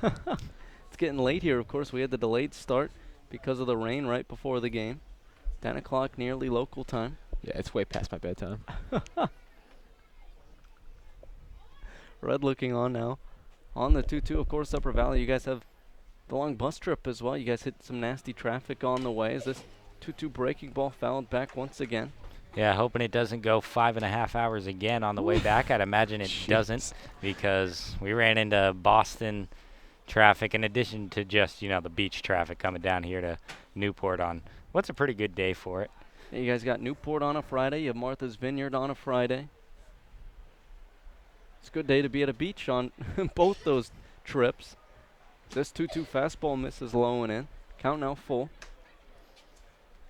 It's a good day to be at a ball field as well. Absolutely. Except for like the 1 hour where it just downpoured, or the 30 minutes actually. Yeah, of course, Nick, you had to go out and save a camera. You and Tom. Yeah, my shirt took most of the rain, if anyone was wondering. You were absolutely drenched as now this 3-2 pitch fastball in there for strike 3. Fourth strikeout in a row for Carson Rudd. Fourth of the day for him as well, as he's faced 4 batters and sent them all down via the strikeout. Yeah, and that's 3 looking. Guys just are not swinging the bat against him, and they're allowing some pretty hittable pitches to be called for strike 3, but last out here for the Nighthawks, and Cole Frederick, good guy to try to extend the ball game, but pretty deep hole to climb out of. Upper Valley down to their final out, down 10 runs here in the 9th. It's this first pitch, fastball missing low, 1-0. Frederick on the day, 2 for 3, double, a single, run scored, and has worked a walk as well. Now this 1-0 fastball, laid on it is Frederick, 1-1. Perfect example of a hitter getting jammed right there. Didn't even make contact with it, but totally threw his swing out of whack trying to catch up with that one inside. Rudd looking on righty matchup on 1-1 breaking ball. This one dropping into the zone, 1-2. And gonna have to swing the bat now if he wants to keep this night alive. Rudd looking on the 1-2. Fastball going to be flown out of play behind us here in the booth. We'll go again.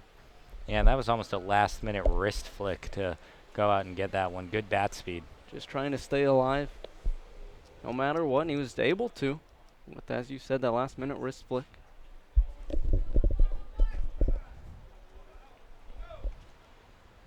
So Rudd now on the 1-2 offering. Fastball fouled back into the screen once again.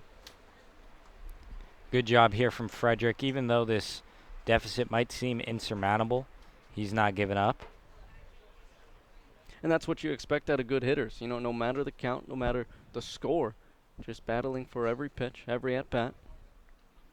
At the very least, still matters towards your stats. Now on this one, too, going to be lined into left over a jumping Holzwasser, and so that'll be the first hit of the day off of Rudd. A 2-out single here in the 9th for Cole Frederick, his 3rd hit of the day. Would have been hard for him to hit it much better than that either. That cracked hard off the bat, and that was a screamer. Now it's going to fall to Anthony Carrion to try to keep the train going here. So with a runner on first, that will bring up Anthony Carrion. He's 2 for 3 today. Double and a single to his name, as well as a walk. Another righty-on-righty matchup for Rudd on the mound.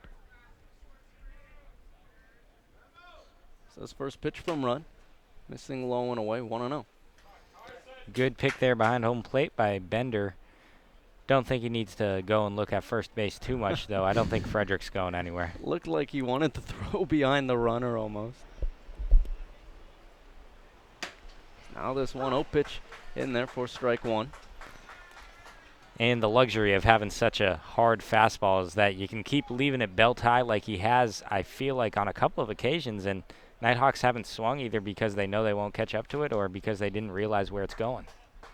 It's now Rudd on the 1-1. That one breaking ball going to be chopped over to Bellini at third. He throws to second in time for out number 3. So that will end things here at Cardines as the Gulls get their 16th win of the season by a score of 12-2. Don't go anywhere. We'll have a post-game show coming up next here on the NECBL Broadcast Network. Stay tuned for the... So Gulls won tonight by a score of 12-2 to pick up their 16th win of the year, while Upper Valley fell to 16-12. Stephen Huff alongside Dan Byford, the voice of the Upper Valley Nighthawks, and Nick Bello, the field reporter of the Newport Gulls. And Dan, it was a game that really just got out of hand at the beginning. Other than that, it was actually a pretty close game. Gulls scored 9 runs in the first 2 innings, and you look at it, Isaiah Thomas and Scott Holzwasser got on early, and then Hayden Jones hit that line drive right back up the middle to score him. Following him was Hudson Haskin with that 2-run shot to score the 4 runs in the first inning. And then the Gulls kept it running in the second inning, scoring 5 runs in that inning. And after those first 9 runs, they kind of ran away with it. And if you look past that, though, Upper Valley scored 1 in the 3rd, Gulls 2 in the 3rd, and really it was a 3-2 ball game past those first 9 runs in the first 2 innings. Yeah, it was tight after the floodgates opened kind of early on, and you know, Will Carnley just didn't get the start he wanted, got knocked around a little bit. That's going to happen to everybody now and again. He's not going to be the leader in ERA anymore after tonight, but he did the bright side for the Gulls here, he threw 50-something pitches tonight, so should be available again pretty soon and motivated. As for the offense, only put up 2 runs, but they really came through with a lot of hits and just struggled to bring guys home. On the other side of things for the Gulls pitching, Mackenzie Stills had an excellent start out there tonight. It was his longest outing on the year. 6 innings pitched, gave up 6 hits, just 1 run off of 4 walks and 6 strikeouts. That's exactly what you want to see from him. And then Carson Rudd, an excellent outing in his way to close out the game for the Gulls. Had 4 strikeouts in his 1 2/3 innings pitched. Really 2 excellent performances out there for Newport.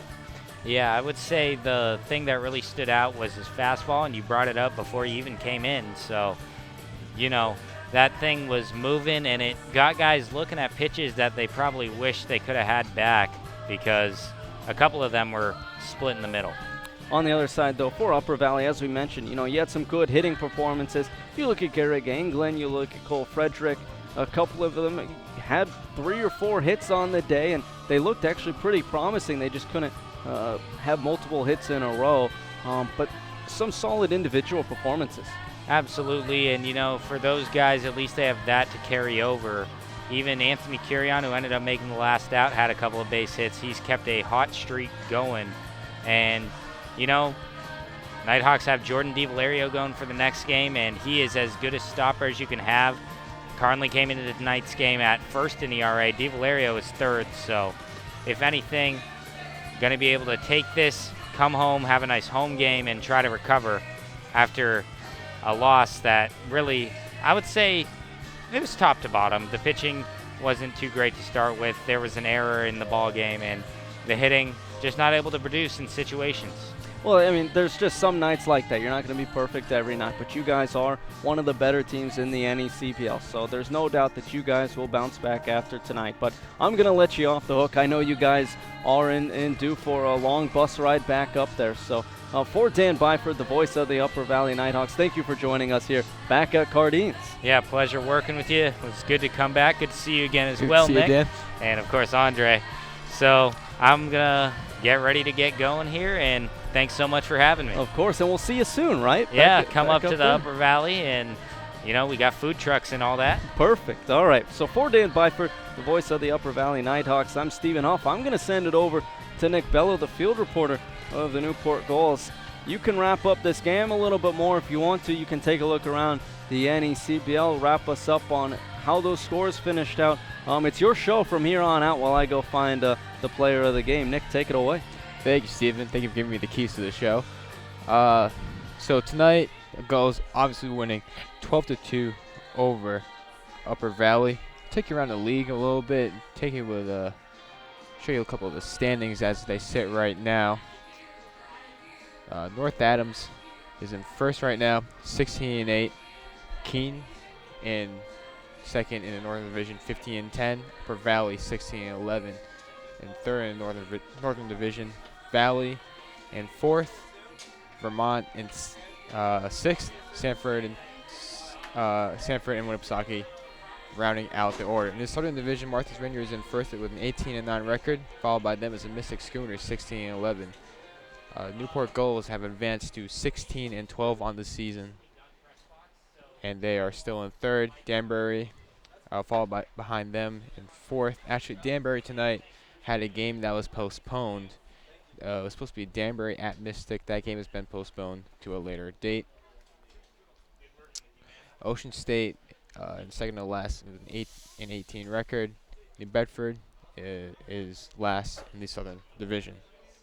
Take you with a look around the league here tonight, July 12th. On what was a beautiful night for baseball here in Newport. Had a couple brief showers before the game, but everything turned out just fine as the Gulls defeated the Upper Valley Nighthawks 12-2 here at Cardines Field. Top of the ninth, Valley leading North Adams 10-4. Top of the ninth again, all square at 5 with Vermont and New Bedford. 8-6 lead for Winnipesaukee in top of the eighth. 7-5 Keene in the bottom of the seventh. I'm joined here by my friend and pal, John Perrick. Now, John, what did you like tonight from the Gulls? Well, it's something that I've been waiting for a while now. We've seen how explosive Newport's offense can be, and finally they showcased it a little bit early tonight. Of course, we've seen it in their last home loss. The Gulls just waited until the very end to bring out that explosive offense, but tonight, early and often, was key. Yeah, you said it right there, John. First inning was an amazing inning to start the game. You have a single by Thomas, single by Jones, home run by Haskin, single by Zaid Walker, and then a couple walks here and there. As, of course, Scott Holzwasser leading off the game with a walk. Really, getting a guy on base really sets the tone for you as a team. No, exactly. It really does. And, of course, when you look at that first inning, you have to keep in fact that all of those 4 runs were scored with 2 outs. Newport was resilient throughout the evening. They got that early pressure right where they wanted it. And, of course, coming off that tough loss last night to Martha's Vineyard, 6-3 game, a game where Newport was in it for the majority of the ball game, it's great that you can bounce back early in the first inning, and then Mackenzie Stills doing what he did tonight to silence those Nighthawks bats was humongous for Newport's victory. I mean, Mackenzie Stills was really the star of tonight's game. 6 innings pitched, 6 strikeouts, and he gets the win. We're going to send him down to Stephen Huff, who has our player of the game tonight. Steven, take it away. I'm with tonight's player of the game, Hudson Haskin, and of course, you went 3 for 5 tonight. It seemed like everything was working for you at the plate. Talk a little bit about what you were seeing out there. For sure, yeah. It was first game back, I bruised my hand, so I've been out for a week, so it was good to get back in there, seeing the ball pretty well, so glad I could help the team win. And of course, you had a home run in your first at-bat back. Talk a little bit about that plate appearance. Yeah, he threw me 2 breaking balls early. I took those and then got the fastball that I was looking for, put a good swing on it. So safe to say your hand's okay, right? Yeah, it's feeling good. All right, well, thank you, Hudson, and good luck out there the rest of the way. Back up to you guys in the booth. Thank you, Steven. Thank you, Steven. So, again, John, 12-2 win for the Gulls. What does this do for your momentum going forward? You know, you're kind of in the middle of the season, and, you know, you start getting a little tired. But, you know, a huge win like this against a team that's very good, like, what does this do for your confidence moving forward? It's exactly what you need. Of course, we're past the home stretch, really. This is really, these games, they matter. This is going to be the difference right now these next few weeks as to whether or not Newport is playing in August or if the whole team's shipping back to their respective homes. Because this is exactly what Newport needed. They needed to get Hudson Haskin back in the lineup, and they needed to get everyone clicking around him. We saw Isaiah Thomas, who of course had not prior played a game with Haskin in the lineup. That changed tonight. Both of them were key to Newport's victory, and now the Gulls, they just need to keep it going. All right, well, John, thank you tonight. Thank you Nick. for coming with me tonight. 12-2 win for the Gulls. Sitting down to Stephen Hupp to close things out. Stephen, take it away. Gulls won tonight by a score of 12-2 and will be back in action tomorrow against the Vermont Mountaineers. For tonight, I'd like to thank our executive producer and director, Tom Lima, producer Shannon Carlson, associate producer Tess Rote, audio technician Arthur Smith, on-site engineer Shayna Wintraub, statistician Andre Olivier, field reporter Nick Bello, and Dan Byford. I'm Stephen Huff saying goodnight from the city by the sea.